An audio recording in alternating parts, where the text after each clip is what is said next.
కర్తరి స్తోత్రిపోమాహ. ప్రభు మన మధ్యలో ఉన్నందువలన మనందరం మన చేతులపైకి ఎత్తి స్తోత్రించుదాము. Praise the Lord, praise the Lord, praise the Lord, praise the Lord, praise the Lord, praise the Lord, praise the Lord, praise the Lord, stotram, stotram, stotram, stotram.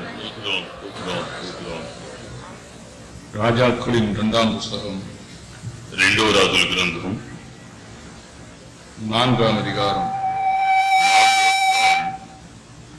32ஆம் வசனத்தில் இருந்து 37ஆம் வசனம் முடிய நாம் படிப்போம். 32వ వాక్యం మొదలుకొని 37వ వాక్యం ముగింపు వరకు చదువుకుందాం. ఎలీషా ఇంటికి వచ్చి బాలుడు మరణమయ్యండి తన మంచము మీద పెట్టబడి ఉండుట చూచి తానే లోపలికి పోయి వారిద్దరే లోపలనుండగా తలుపు వేసి యెహోవాకు ప్రార్థన చేసి మంచం మీద ఎక్కి బిడ్డ మీద తన్ను చాచుకొని తన నోరు వాని నోటి మీదను తన కండ్లు వాని కండ్ల మీదను తన చేతులు వాని చేతుల మీదను ఉంచి బిడ్డ మీద పొడుగ్గా పండుకొనగా ఆ బిడ్డ ఒంటికి వెట్ట పుట్టెను. తాను దిగి ఇంటిలో యువతల నుండి అవతలకి ఒకసారి తిరిగి నడిచి మరలా మంచం మీద ఎక్కి వాని మీద పొడుగ్గా పండుకొనగా బిడ్డ 7 మార్లు తుమ్మి కండ్లు తెరిచెను. అప్పుడు అతడు గెహాజీని పిలిచి ఆ షూనేమీరాలి పిలుచుకుని రమ్మనగా వాడు ఆమెను పిలిచెను. ఆమె అతని యొద్దకు రాగా అతడు నీ కుమారుని ఎత్తుకొనమని ఆమెతో చెప్పెను. అంతటా ఆమె లోపలికి వచ్చి అతని కాళ్ళ మీద సాష్టాంగ పడి లేచి తన కుమారుని ఎత్తుకొని పోయెను. எலிசா வீட்டுக்குள் வந்தபோது இதோ அந்த பிள்ளை அவன் கட்டிலின் மேல் செத்து கிடந்தான். உள்ளே போய் தங்கள் இருவருக்கும் பின்னாக அவன் கதவை பூட்டி கர்த்தரை நோக்கி வேண்டுதல் செய்து கிட்டே போய் தன் வாய் பிள்ளையின் வாய் மேலும் தன் கண்கள் அவன் கண் மேலும் தன் உள்ளங்கைகள் அவன் உள்ளங்கையின் மேலும் படும்படியாக அவன் மேல் குப்புற படுத்துக் கொண்டான். அப்பொழுது பிள்ளையின் உடல் அனல் கொண்டது. அவன் எழுந்து அறை வீட்டில் இங்கும் அங்கும் உலாவி திரும்ப கிட்ட போய் அவன் மேல் குப்புற படுத்தான். அப்பொழுது அந்த பிள்ளை 7 தரம் தும்பி தன் கண்களை திறந்தான். அப்பொழுது அவன் கேயாசியை கூப்பிட்டு அந்த சூனேமியாளை அழைத்து கொண்டு வா என்றான். அவளை அழைத்து கொண்டு வந்தான். அவள் அவனிடம் வந்தபோது அவன் குமாரனை எடுத்துக்கொண்டு போ என்றான். அப்பொழுது அவள் உள்ளே போய் அவன் பாதத்திலே விழுந்து தரை மட்டும் பணிந்து தன் குமாரனை எடுத்துக்கொண்டு வெளியே போனாள். தேவனுக்கு மகிமை உண்டாவதாக. దేవునికి మహిమ కలుగును గాక. எலியாவுடைய நாட்களுக்கு பின்பு எலிசா இரட்டிப்பான வல்லமையோடு ஆண்டவருக்கு ஊழியம் செய்து கொண்டிருந்த பொழுது அவன் மூலமாக நடந்த ஒரு அற்புதமான ஒரு சம்பவத்தை நாம் இந்த பகுதியிலே వాసిத்து கேட்டோம். ఏలియా గడిచిపోయినటువంటి తరువాత ఎలీషా వచ్చినటువంటి కాలములో అతని ద్వారా జరిగినటువంటి రెట్టింపైనటువంటి అభిషేకం పొంది ఆ యొక్క అభిషేకం ద్వారా కాలం ఈ భూమి మీద జరిగినటువంటి అద్భుతం మనకు వచ్చి ఈ కార్యమును చూస్తున్నాం. ஒரு நாளிலே சூனீம் என்கிறதான ஊருக்கு அவன் போனான். ఒక దినమునందు షూనేమి అనేటువంటి ఊరికి అతడు వెళ్ళి ఉన్నాడు. அப்பொழுது அந்த ஊரிலே கனம் பொருந்தின ஒரு ஸ்திரீ அவனை அழைத்ததாக நாம் பார்க்கிறோம். అక్కడ అతనిని చూచి ఒక స్త్రీ అతనిని పిలిచినట్లుగా చూస్తున్నాం. భోజనం பண்ணும்படியாக அவனை வருந்தி அழைத்து கொண்டாள். అతడు భోజనం చేయనట్లుగా అతనిని బ్రతిమలాడుకుని ఉన్నది. அவளுடைய அழைப்புக்கு இணங்கி அவன் வருகிற நேரத்தில் எல்லாம் அந்த வீட்டிலே போவது வழக்கமாயிருந்தது. ఆమె యొక్క ఆహ్వానమును మన్నించి అతని యొక్క ఇంటిలోనికి అతడు వెళ్ళుటకు మొదలుపెట్టి ఉండేను. అది క్రమముగా అతనికి మారి ఉన్నది. அநேக நாள் அவன் அவளுடைய வீட்டுக்கு வந்து கொண்டிருந்த பொழுது அவனை ஒரு பரிசுத்தவான் என்று அவள் கண்டார். అతడు ఆ సందర్భమునందు ఇంటిలోనికి వస్తున్న సందర్భములో అతడు ఒక పసిబాలను చూచి ఉన్నాడు. ஆகவே தன்னுடைய புருஷனிடத்திலே சொல்லி அந்த வீட்டுடைய மேல் பகுதியிலே அவனுக்காக ஒரு அறை வீட்டை கட்டி அந்த வீட்டிலே ஒரு கட்டலும் ஒரு மேஜையும் ஒரு நாற்காலியும் ஒரு குத்துவிளக்கெல்லாம் வைத்து அவனுக்காக ஒரு இடத்தை ஆயத்தம் பண்ணி கொடுத்தார்கள். అతడు వారింటికి వచ్చినప్పుడు ఆకలి కొనిన వాడి ఉన్నందువలన అందు నిమిత్తమై ఆమె భర్తతో చెప్పి అతనికి మేడ మీద ఒక గదిని ఏర్పాటు చేయించి ఒక బల్లను ఒక కుర్చీని ఒక మంచమును అతడు నివాసము చేయడం కొరకై ఏర్పాటు చేయించాను. எலிசா சூனேமுக்கு வருகிற நேரத்தில் அந்த அறையிலே வந்து தங்குவான். ఎలీషా ఆ శూన్యమికి వచ్చినప్పుడు ఆ గదిలోనికి వచ్చి బస చేసేవాడు. இவ்விதமாய் மிகவும் கனத்தோடு எலிசாவை அந்த சூனேமியால் உபசரித்து உதவி செய்தபடினால் அவளுக்கு ஏதாவது ஒரு நன்மை அவனாலே உண்டாக வேண்டும் என்று அவன் விரும்பினான். ఆమె ఆ ఎలీషాకు మిక్కిలి శ్రద్ధతో అతనిని పరామర్శించుచు అతని యొక్క అక్కరలకు తగిన రీతిగా ఏర్పాటు చేయించు వచ్చినందువలన ఎలీషా ఏదేనూ ఒక మేలును ఆమెకు చేయవలనని అతడు తన మనస్సులో తలంచుకొనెను. ஆகவே அவன் கேட்டான், ராஜாவிடத்திலேயாவது சேனாதிபதியிடத்திலேயாவது ஏதாவது காரியம் உன்னை குறித்து பேச வேண்டுமா என்று கேட்டான். అతడు అడిగి ఉన్నాడు, రాజు యుద్ధ నుండి అయినను లేక సైన్యాధిపతి యుద్ధ నుండి అయినను నిన్ను గురించి ఏమైనను శ్రేష్టముగా మాట్లాడబడవలసి ఉండేనా అని అడిగి ఉన్నాడు. அவள் சொன்னாள், நான் ஜனத்தின் நடுவிலே சுகமாய் குடியிருக்கிறேன். అయితే ఆమె చెప్పినటువంటి కార్యం ఏమిటనగా, నేను జనుల మధ్యలో సుఖముగా జీవించుచున్నాను కదా. அப்பொழுது கேயாசி சொன்னான், அவள் புருஷன் வயது சென்றவளாயிருக்கிறாள், அவளோ பிள்ளை இல்லாதவளாயிருக்கிறாள். అప్పుడు ఆమె యొక్క భర్త అయితే వృద్ధుడై ఉండెను, ఆమె పిల్లలు లేనిదై ఉండెను. அப்பொழுது எலிசா, பிராண உற்பத்தி கால திட்டத்திலே உனக்கு ஒரு குமாரன் இருப்பான் என்று ஒரு வார்த்தை சொன்னான். తర్వాత ఎలీషా ఆమెతో ఒక మాట చెప్పినాడు, నేను వచ్చి లోపల నీకు ఒక కుమారుడు మరలా పుట్టునని చెప్పినాడు. அவள் சொன்ன வார்த்தையின்படியே குறிக்கப்பட்ட காலத்திலே தேவன் அவனுக்கு ஒரு பிள்ளையை கொடுத்தார். అతడు చెప్పిన రీతిగానే నియమింపబడినటువంటి కాలములో దేవుడు ఆమెకు ఒక కుమారునిచ్చి ఉన్నాడు. அந்த பிள்ளை சற்று வளர்ந்து கொண்டிருந்தார். ఆ యొక్క బాలుడు ఎదుగుచ్చు వచ్చి ఉండెను.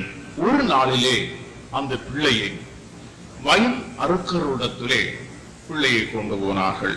ఒకసారి మార్గమనందు వారు పంటకు వచ్చినటువంటి స్థలములకు ఆ బాబును తీసుకుని వెళ్ళి ఉన్నారు. அங்கே போன பொழுது பிள்ளை திடீரென்று அழ ஆரம்பித்தான். அவன் சொல்லுகிறான், என் தலை நோகிறது தலை நோகிறது என்று சொல்லிக் கொண்டே இருந்தான். హఠాత్తుగా బాలుడు ఏడవ మొదలు పెట్టి ఉన్నాడు. ఏడుస్తూ నాకు తలనొప్పిగా ఉన్నదని చెప్పి మొదలు పెట్టి ఉన్నాడు. தகப்பன் வேலைக்காரனை பார்த்து பிள்ளையை தாயிடத்தில் கொண்டு போகும்படியாக சொன்னான். తండ్రి ఆ యొక్క బాలుని తల్లి యొద్దకు తీసుకుని వెళ్ళమని చెప్పి పంపించి ఉన్నారు. கொஞ்ச நேரம் என் தலை நோகிறது என்று சொல்லி அப்படியே சொல்லி அந்த பிள்ளை இறந்து விட்டது. కొంతసేపు తలనొప్పిగా తలనొప్పి లేస్తున్నదని చెప్పి ఏడ్చి అలాగూ చెప్పి కొంతసేపటికి మరణించి ఉన్నాడు. ஆண்டவருக்கு ஸ்தோத்திரம். దేవునికి స్తోత్రం. இந்த சம்பவம் சூனமியாளுடைய உள்ளத்தை மிகவும் வேதனைப்பட வைத்தது. ఈ యొక్క సంభవము శూన్యమీయురాలి యొక్క హృదయమును మిక్కిలి వేదనకరముగా మార్చి ఉన్నది. அவள் கழுதையின் மேல் சேணத்தை வைத்து கட்டி தேவனுடைய மனுஷனாகிய எலிசாவை நோக்கி பயணம் தொடர்கிறாள். ఆమె ఆ యొక్క బాలుని యొక్క శవమును గాడిద మీద పెట్టుకొని ఎలీషా అయినటువంటి ప్రవక్త అయిన ఎలీషా దగ్గరకు ఆ బాబును తీసుకుని వెళ్ళడం ప్రారంభించినది. முதலாவது கேயாசி அனுப்பப்பட்டான் அந்த பிள்ளை எழுப்பும்படியாக. ஆனால் அந்த பிள்ளை எழும்பவில்லை. అయితే మొదటిగా గేహాజీ అనేటువంటి వాడు లేపుడుకు ప్రయత్నించిన కానీ ఆ బాలుడు లేపబడలేకపోయాను. ஆனால் பின்பு எலிசா அவனே புறப்பட்டு போகிறான். తరువాత ఎలీషా తనకై తానే బయలుదేరి వెళ్ళి ఉన్నాడు. அப்படி புறப்பட்டு போய் அந்த பிள்ளை படுத்திருந்த இடத்திலே வந்து அந்த பிள்ளையின் மேல் குப்புறப்படுத்தான். ఆ ఎలీషా బయలుదేరి వచ్చి ఆ బాలుడు పడుకోబెట్టబడినటువంటి మంచం మీదకి వచ్చి అతని మీద బోర్ల పండుకొనెను. பிள்ளையினுடைய வாயின் மேல் அவனுடைய வாய், ఆ బాలుని యొక్క నోటి మీద అతని నోటిని, பிள்ளையினுடைய கண்களுக்கு மேல் அவனுடைய கண்கள், బాలుని యొక్క కన్నుల మీద అతని కన్నులను, பிள்ளையினுடைய உள்ளங்கையின் மேல் அவனுடைய உள்ளங்கைகள், బాలుని యొక్క అరచేతుల మీద ఇతని యొక్క అరచేతులను இவ்விதமாக சேர்த்து வைத்துவிட்டு பிள்ளையின் மேல் எலிசா குப்புறப்படுத்தான். ఈ విధముగా చేతులను ఉంచి అతడు ఎలీషా ఆ బాలుని మీద బోర్ల పండుకొనెను. உடனே பிள்ளையின் உடல் அனல் கொண்டது. వెంటనే బాలుని యొక్క శరీరమునకు వెట్ట కలిగెను. பின்பு எலிசா பிள்ளையை விட்டு எழும்புகிறான்.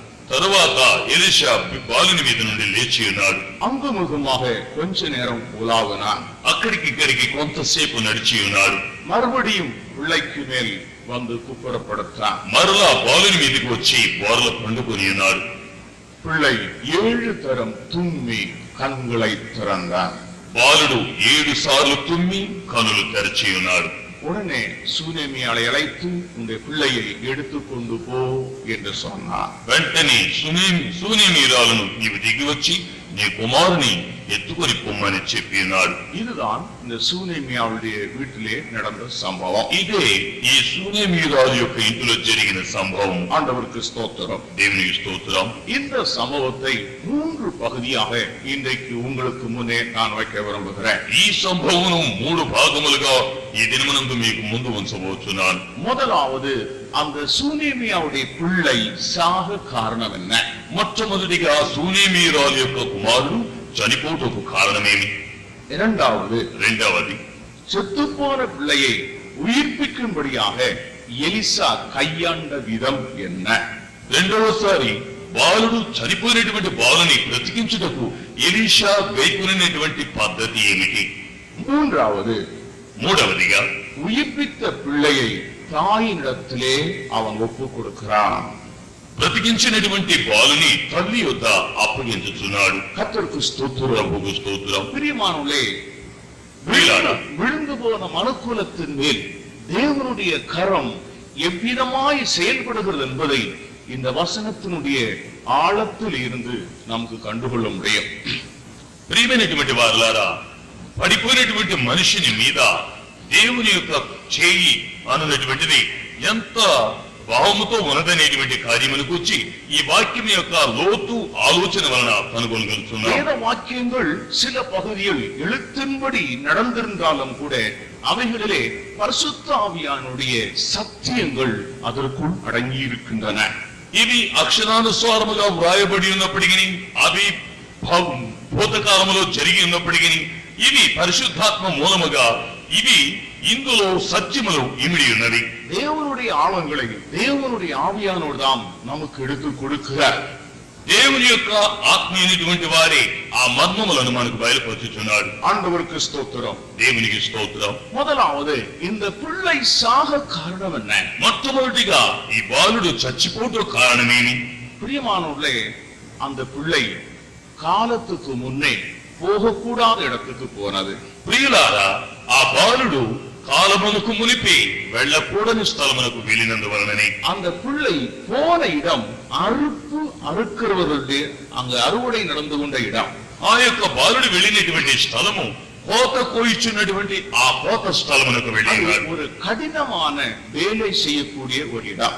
ఆ యొక్క పని అనేటువంటిది మిక్కిలి కఠినమైనటువంటి పని స్థలం. மற்ற ஸ்தலங்களை போலல்ல, அந்த ஸ்தலத்திலே உள்ள சூழ்நிலைகள் வித்தியாசமாகவே இருக்கும். ఇతర స్థలముల యొక్క ఉన్నటువంటి పరిస్థితుల కంటే అక్కడ ఉన్నటువంటి పరిస్థితులు తేడాగా ఉండను. அறுவடையின் நாட்கள் ஒரு மழை காலமா இருக்காது, அது ஒரு சூடான காலமாகவே இருக்கும். ఈ కోతకాలము అనున్నటువంటిది వర్షాకాలముగా ఉండదు, కానీ అది మిక్కిలి వేడి కలిగినటువంటి వేసవి కాలమై ఉండను. இந்த பிள்ளையினுடைய தகப்பன் ஒரு பெரிய ஐஸ்வர்யவான். ఈ యొక్క బాబు యొక్క తండ్రి గారు అతన్ని తీసుకుని రమ్మని చెప్పినాడు. தாயார் சொல்லுகிறாள், ஜனத்தின் நடுவிலே நான் சுகமாய் குடியிருக்கிறேன், నేను జనుల మధ్య సుఖముగా జీవించుచున్నాను అని తల్లి చెప్పుచున్నారు. இது ஒரு ஐஸ்வர்யமான ஒரு குடும்பம். ఇది ఒక ఐశ్వర్యమైనటువంటి కుటుంబము. ஆண்டவருக்கு ஸ்தோத்திரம். దేవునికి స్తోత్రం. ஆனால் சம்பவித்தது என்ன? అయితే సంభవించినది ఏమిటి? இந்த குழந்தை அது அறுக்கிற இடத்திலே கொண்டு போகப்படுகிறது. ఈ యొక్క బాలుడు కోత కోయినటువంటి స్థలములకు తీసుకుని పోబడుచున్నాడు. அங்கே போன பொழுது பிள்ளைக்கு என்னதான் சம்பவித்தது? అక్కడికి వెళ్ళిన తర్వాత బాబుకు ఏమి సంభవించినది? பிள்ளைக்கு தலைவலி துவங்கி விட்டார். బాబుకు తలనొప్పి ప్రారంభించినది. மெதுவா அது சத்தம் போடுகிறது, தலை நோகிறது, தலை நோகிறது, தலை நோகிறது. మెల్లగా తలనొప్పి లేస్తున్నది, తలనొప్పి లేస్తున్నది, తలనొప్పి లేస్తున్నదని కేక వేయడం మొదలు పెట్టాడు. ஆண்டவருக்கு ஸ்தோத்திரம். దేవునికి స్తోత్రం. பிரியமானவர்களே, இதுதான் ஏதேனிலும் நடந்தது. ఇదే ఏదైనా తోటలో కూడా సంభవించినది.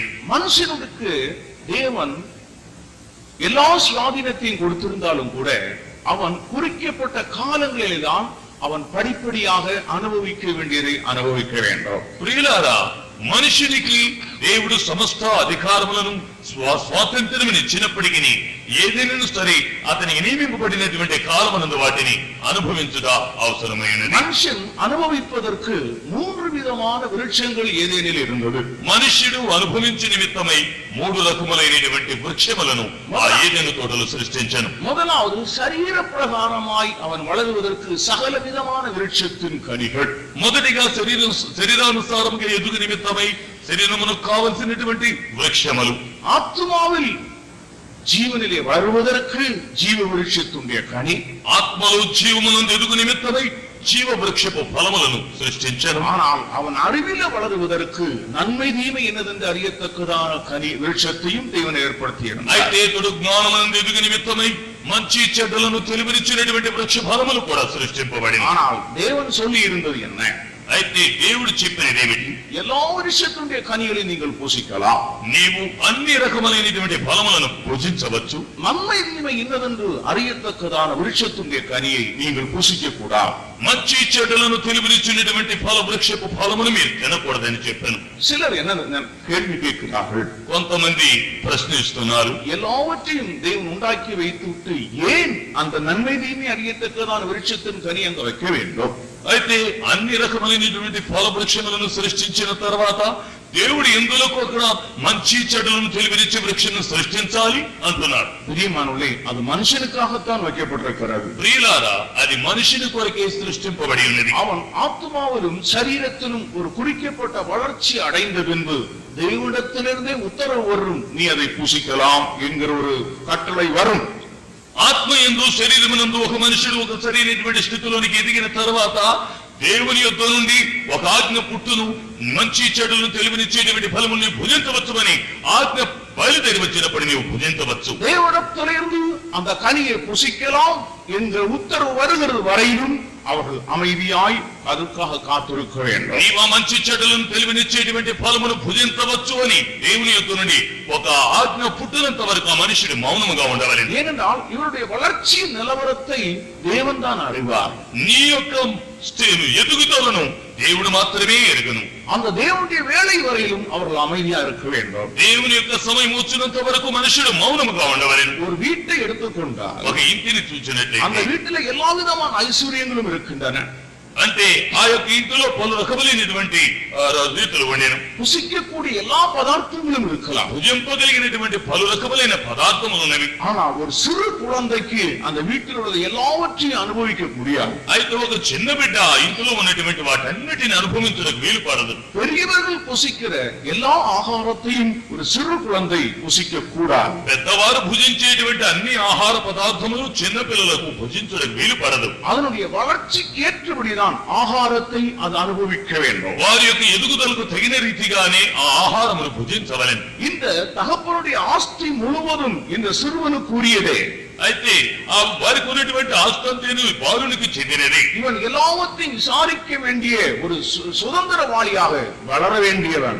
ఇతడు సమస్తమును విచారించి అధికారం చెలాయించుటకు ఎదుగుదల పొందవలసినటువంటి ఒక అధికారి ఉన్నాడు. ஆனால் பிரியமானவர்களே, காலத்துக்கு முன் அவன் அந்த இடத்துக்கு கொண்டு போகப்படுகிறான். అయితే ప్రియులారా, కాలమునకు మునుపుగానే అతడు ఆ స్థలమునకు తీసుకుని పోబడి ఉన్నాడు. காலத்துக்கு முன்னே அவன் அந்த இடத்தில் கொண்டு போகப்பட்டபடினாலே சம்பவித்தது என்னவென்றால் அவன் தலை நோகிறது என்று கதறுகிறான். కాలమునకు ముందుగానే అతడు ఆ స్థలమునకు తీసుకుని పోబడినందువలన అతడు తలనొప్పి లేచుతున్నదని చెప్పి ఉన్నాడు. ஏதேனிலே சம்பவித்ததும் கூட முதலாவது மனுஷனுக்கு தலைவலிதான் வந்தது. அலவுட்டான மைண்ட் ஸ்பாயில் ஆகி போச்சு. మొట్టమొదటిగా ఏదైనా తోటలో మనుషునికి సంభవించినది ఏమిటంటే మొట్టమొదటిగా తలలోనే ప్రారంభించినది అనగా మనస్సు చెడిపోయినది. 2 கொரிந்தியர் 11ஆம் அதிகாரத்தினுடைய 2ஆம் வசனத்தில் இந்த நாம் படிக்கும் பொழுது சர்ப்பமானது தன்னுடைய தந்திரத்தினாலே ஏவாளுடைய మనதை కడుతుంది. మొదటి కొరింథీయుల 11వ అధ్యాయం 2వ వాక్యములు మనం చదువుతున్నప్పుడు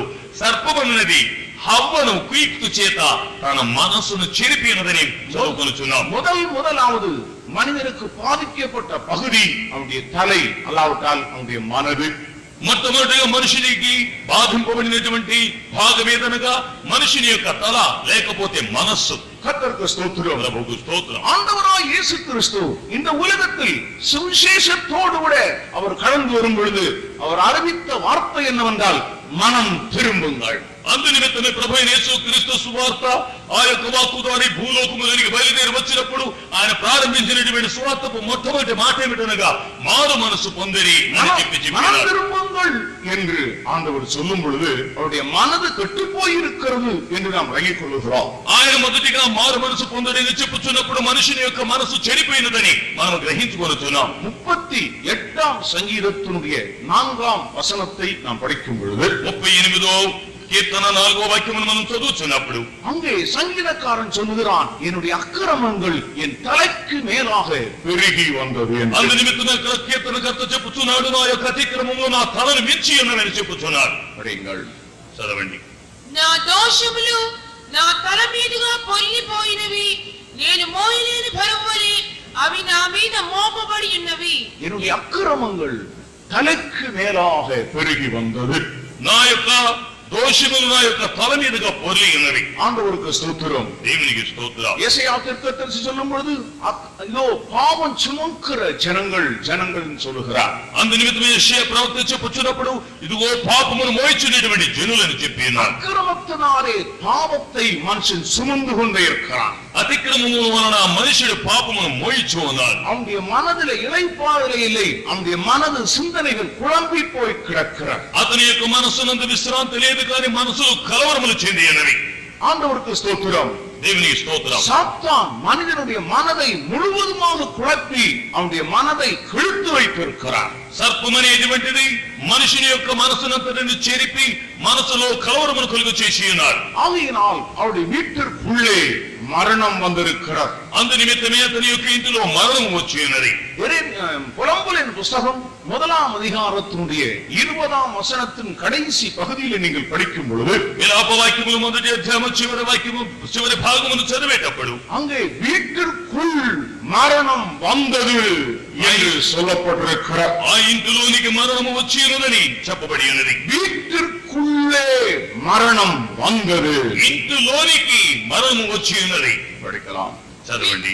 వీధులలో ఖడ్గము జననష్టము చేయుచున్నది, ఇళ్లలో నానా మరణకర వ్యాధులున్నవి. அவருடைய பயங்கரமான பாவங்கள் நிமித்தமாக, மனப்பூர்வமான பாவங்கள் நிமித்தமாக மரணம் வந்தது என்று சொல்லி இருக்கிறார். అతని యొక్క నానా విధములైనటువంటి పాపముల వలన, అతని మరణకరమైనటువంటి దోషముల వలన అతనిలోనికి మరణము వచ్చి ఉన్నదని చెప్పి ஆண்டவருக்கு ஸ்தோத்திரம். దేవునికి స్తోత్రం. நாம் ரோமர் 7ஆம் அதிகாரத்தினுடைய 13ஆம் வசனத்தை படிக்கும் பொழுது మనం రోమిలకు రాసిన పత్రిక 7వ అధ్యాయం 13వ వాక్యం చదివినప్పుడు பாவத்தினாலே மரணம் வந்தது என்று சொல்லி இருக்கிறார். పాపము వలన మరణము వచ్చి ఉన్నదని చెప్పబడి ఉన్నది. ఉత్తమమైనది నాకు మరణకరమైన అట్ల రాదు, అయితే పాపము ఉత్తమమైన దాని మూలముగా నాకు మరణము కలుగ చేయొచ్చు. పాపము పాపమైన అగుపడు నిమిత్తము, అనగా పాపము ఆజ్ఞ మూలముగా అత్యధిక పాపమగు నిమిత్తము అది నాకు మరణకరమాయను. பாவமானது எனக்கு மரணமாயிற்று என்று சொல்லுகிறார். పాపమునది నాకు మరణకారమాయను అని చెప్పుచున్నాడు. 13ஆம் வசனத்திலே பாவமே எனக்கு மரணமாயிற்று. పాపమే నాకు మరణకారమాయను. முதலாவது பாவம் மனிதனுடைய மனதிற்குள் பிரவேசித்தது. మొట్టమొదటిగా పాపము మనుషుని యొక్క మనస్సులో ప్రవేశించుచున్నది. சாத்தான் தன்னுடைய விதையை மனுஷனுடைய மனதில் விதைத்தார். సాతానుడు తన యొక్క విత్తనమును మనుషుని యొక్క మనస్సులో విత్తుచున్నాడు. அந்த பிள்ளை தலை நோகிறது சொல்லி சொல்லி செத்தது போல இன்றைக்கு மனுஷன் பாவத்தை சுமந்து பாவத்திலேயே மரிக்கிறார். ఈ లోకము ఆ యొక్క బాలుడు తలనొప్పి లేచుచున్నది అని చెప్పి ఆ బాలుడు మరణించిన రీతిగా ఈ దినములలో లోకములో మనుషులు మనసునందు పాపమును చేసి పాపమును మోసి పాపమునందు మరణిస్తున్నారు. அந்த பிள்ளையினுடைய ஆவி பிரிகிறது வரையிலும் அந்த பிள்ளை இப்படித்தான் கதறி இருக்கும், என் தலை நோகிறது. అయితే ఆ యొక్క బాలుడు మరణించినంత వరకు ఈలాగునే విలపించి ఉంటాడు. నా యొక్క తలనొప్పి లేచుతున్నది. நண்பர்களே, பாவம் இன்றைக்கு ஒரு பெரிய பாரச்சுமையை போய் உங்கள் தலையின் மேல் இருக்கிறது. நீங்களே சுமந்து இளைப்பாறுதல் இல்லாமல் உங்கள் எத்தனை பேர் மரணத்தை నోకి పోయి కొనిరుக்கிறீர்கள். ప్రియులారా, ఈ యొక్క దినములలో మీ యొక్క మనస్సునందు విశ్రాంతి లేకుండా పాపము నింపబడి ఉన్నది. అందు నిమిత్తమై ఇక్కడికి వచ్చి కూడా పాపమునందు విడుదల లేకుండా విశ్రాంతి లేని వారికి తిరిగి వెళ్ళేటువంటి వారిగా ఉంటున్నారు. இப்படிப்பட்டதான கதறுகள் உலகம் முழுவதும் கேட்கிறது. நாங்கள் மாண்டு போகிறோம், நாங்கள் மடிந்து போகிறோம். ఇటువంటి కార్యములు సర్వలోకమునందు వినబడుచున్నవి. మేము నశించుచున్నామని. ஐஸ்வர்யவான்களும் கல்விமான்களும், అయితే విద్యావంతులను ఐశ్వర్యవంతులను, ஞானிகளும் புத்தியினர்களும், జ్ఞానులు బుద్ధిహీనులను, உயர்ந்தவர்களும் தாழ்ந்தவர்களும், ధనికులను పేదవారును, எல்லா மனுஷரும் பாவத்தையே சுமந்து கொண்டு போகிறார்கள். ప్రతి మనుషుడును పాపమును మోయిచునే ఉన్నారు. அவர்கள் பாவம் செய்து செய்து பாவத்திலேயே மாண்டு மடிந்து போகிறார்கள். వారు పాపమును చేసి చేసి పాపమునందు నశించిపోతున్నారు. கர்த்தருக்கு ஸ்தோத்திரம். ప్రభువుకు స్తోత్రం. ஆனால் இங்கே பார்க்கும் பொழுது అయితే ఇక్కడ చూచినప్పుడు இந்த பிள்ளையை நீ உயிர்ப்பிக்க வேண்டும். ఈ బిడ్డను ఎందుకు బ్రతికించాలి? பிள்ளை செத்து போயிற்று. బాలుడు చనిపోయాడు. முதலாவது தன்னுடைய வேலைக்காரனை கையாசி அனுப்புகிறார். మొట్టమొదటిగా తన యొక్క దాసుడైనటువంటి గేహాజుని పంపుచున్నాడు. ஆண்டவருக்கு ஸ்தோத்திரம். దేవునికి స్తోత్రం. அருமையான தேவனுடைய ஜனங்களே, ప్రియమైన దైవ జనులారా, ஆண்டவராய் இயேசு கிறிஸ்துவுக்கு முன்னே ప్రభు యేసుక్రీస్తుకు మునుపు மனுஷனை மீட்பதற்கு தேவன் பல காரியங்களை செய்து பார்த்தார். దేవుడు మనిషిని విమోచించు నిమిత్తమై దేవుడు పలు కార్యములు చేసి ఉన్నారు. மனசாட்சியின் காலம் மூலமாக, మనసాక్షి కాలము ద్వారా, நியாயப்பிரமாண காலம் மூலமாக, ధర్మశాస్త్ర కాలము ద్వారా பலிகள் காணிக்கைகள் எல்லாம் செலுத்தி மனுஷனுடைய ஆத்மாவுக்கு மீட்புண்டாகும்படியான ஒரு நடவடிக்கை எடுக்கப்பட்டது. బలులను కానుకలను అర్పించి మనిషిని విమోచించు నిమిత్తమై పలు పద్ధతులను నియమించి ఏర్పాటు చేసి ఉన్నారు. ஆனால் இயேசு கிறிஸ்துவுக்கு முன்னாலே யாரெல்லாம் வந்தார்களோ அவர்களால் மனுஷனை விடுவிக்கவே முடியவில்லை. అయితే యేసుక్రీస్తుకు మునుపు ఎవరెవరైతే వచ్చి ఉండిరో వారి వలన మనిషిని విమోచించలేక విడుదల చేయలేకపోయారు. மோசே அனுப்பப்பட்டான். மோசையின் மூலமா நியாயப்பிரமாணம் கொடுக்கப்பட்டது. ஆனால் மனுஷனுக்கு பாவம் மீட்பு, பாவ மன்னிப்பு கிடைக்கவில்லை. మోషేను ఏర్పరచుకుని మోషేకు ధర్మశాస్త్రం ఇవ్వబడును. అయితే ధర్మశాస్త్రం మూలముగా మనిషిని విడిపింపలేకపోయాను. கர்த்தருக்கு ஸ்தோத்திரம். స్తోత్రం. இவையெல்லாம் ஃபெயிலியராக, தோல்வியாக நின்று கொண்டிருக்கின்றன. ఇవన్నీ కూడా క్రియల ద్వారా ముందు నిలబడుచున్నవి. இப்பொழுது என்ன சம்பவிக்கிறது? ఇప్పుడు ఏమి సంభవించుతున్నది? எலிசா என்ன செய்கிறான்? ఎలీషా ఏం చేస్తున్నాడు? இப்பொழுது இந்த பிள்ளையை உயிர்ப்பிக்கிறதுக்காக அவன் செய்கிற வேலையை நாம் பார்ப்போம். ఇప్పుడు బాలుని బ్రతికించే నిమిత్తమై అతను చేసినటువంటి కార్యమును చూద్దాం. இப்பொழுது அந்த குழந்தை கூடிப்போனால் 5 வயசோ 6 வயசோ இருக்கலாம். ఇప్పుడు ఒక బాలుని మనం చూసినప్పుడు 5 లేక 6 సంవత్సరములు ఉండవచ్చు. எப்படியும் எலிசாவை விட இந்த பிள்ளை சிறியவன் தான். అయితే ఏ రీతిగా నేను ఎలీషా కంటే ఈ బాలుడు చాలా చిన్నవాడు. எலிசா அந்த பிள்ளையோட உயர்வா தான் இருப்பான். ఎలీషా ఆ బాలుని కంటే ఎత్తుగా ఉండు. எலிசாவுடைய சரீரமும் பிள்ளையுடைய சரீரத்தை விட பெருசாகத்தான் இருக்கும். ఎలీషా యొక్క శరీరము బాలుని యొక్క శరీరము కంటే పెద్దదై ఉండును. பிள்ளையை விட எலிசா வெயிட் உள்ளவனாகத்தான் இருப்பான். మరి బాలుని కంటే ఎలీషా చాలా బరువు కలిగిన వాడై ఉండును. எப்படி பார்த்தாலும் அந்த பிள்ளையை பார்க்கணும் எலிசா பெரியவனே. ఏ విధముగా చూసినప్పటికీ ఎలీషా ఈ బాలుని కంటే గొప్పవాడే. ஆனால் அவன் செய்கிறதை பாருங்கள். అయితే అతడు చేసిన కార్యములు చూడండి. அந்த பிள்ளையின் மேல் அவன் குப்புற படுக்கிறான். ఆ బాలుని మీద అతడు బోర్ల పండుకొని ఉన్నాడు. பிள்ளையின் மேல் குப்புற படுக்கும் பொழுது బాలుని మీద బోర్ల పండుకొనినప్పుడు பிள்ளையினுடைய வாயோடு அவனுடைய வாய், ఆ బాలుని యొక్క నోటి మీద నోటిని పెడుతున్నాడు. பிள்ளையினுடைய கண்களோடு அவனுடைய கண்கள், బాలుని యొక్క కన్నుల మీద అతని కన్నులు పెట్టి ఉన్నాడు. இது ஓரளவு செய்தாலும் சமாளிச்சாலும் கூட ఇది ఒక రీతిగా చేసినప్పటికీ తాళుకునినను. மூன்றாவது அவன் செய்கிறது பிள்ளையினுடைய உள்ளங்கையோடு இவனுடைய உள்ளங்கையை வைக்கிறான். మూడవదిగా ఈ బాలుని యొక్క అరచేతుల మీద ఇతని అరచేతులు పెట్టుచున్నారు. பிள்ளையினுடைய கை சிறிய கையா தான் இருக்கும். బాలుని యొక్క చేతులు చిన్నవై ఉంటాయి. எலிசாவுடைய கைகள் நீளமான கைகளாய் இருக்கும். ఎలీషా చేతులు పొడవైనవి ఉండును. அப்படியானால் இந்த எலிசா இந்த பிள்ளைக்காக என்ன செய்கிறான்? అట్లయితే ఈ ఎలీషా బాలుని కొరకు ఏమి చేయుచున్నాడు? இந்த பிள்ளைக்காக தன்னை ஒடுக்குகிறான். ఆ బాలుని కొరకై తన్ను అతడు లోబర్చుకొనుచున్నాడు. இந்த பிள்ளைக்காக தன்னை சிறுமைப்படுத்துகிறான். తన కొరకై తాను శ్రమ బాలుని కొరకై అతను తాను శ్రమ పెట్టుకొనుచున్నాడు. அருமையான நண்பர்களே, ప్రియమైనటువంటి స్నేహితులు, பரலோகத்தில் தேவன் செய்வது என்ன? మన కొరకై దేవుడు చేసిన కార్యం ఏమిటి? பரலோகத்திலே தேவன் செய்த வேலை என்ன? పరలోకమునందు దేవుడు చేసిన పని ఏమి? தேவன் பெரியவர், దేవుడు గొప్పవాడు. அவர் வானோதி வானங்களில் உயர்ந்தவர், ఆయన అన్ని ఆకాశముల కంటేను హెచ్చైనవాడు. அவர் வானத்துக்கும் பூமிக்கும் கர்த்தர், ఆయన ఆకాశములకు భూమికి ప్రభు అయ్యున్నాడు. அவர் தேவாதி தேவா, ఆయన దేవాతి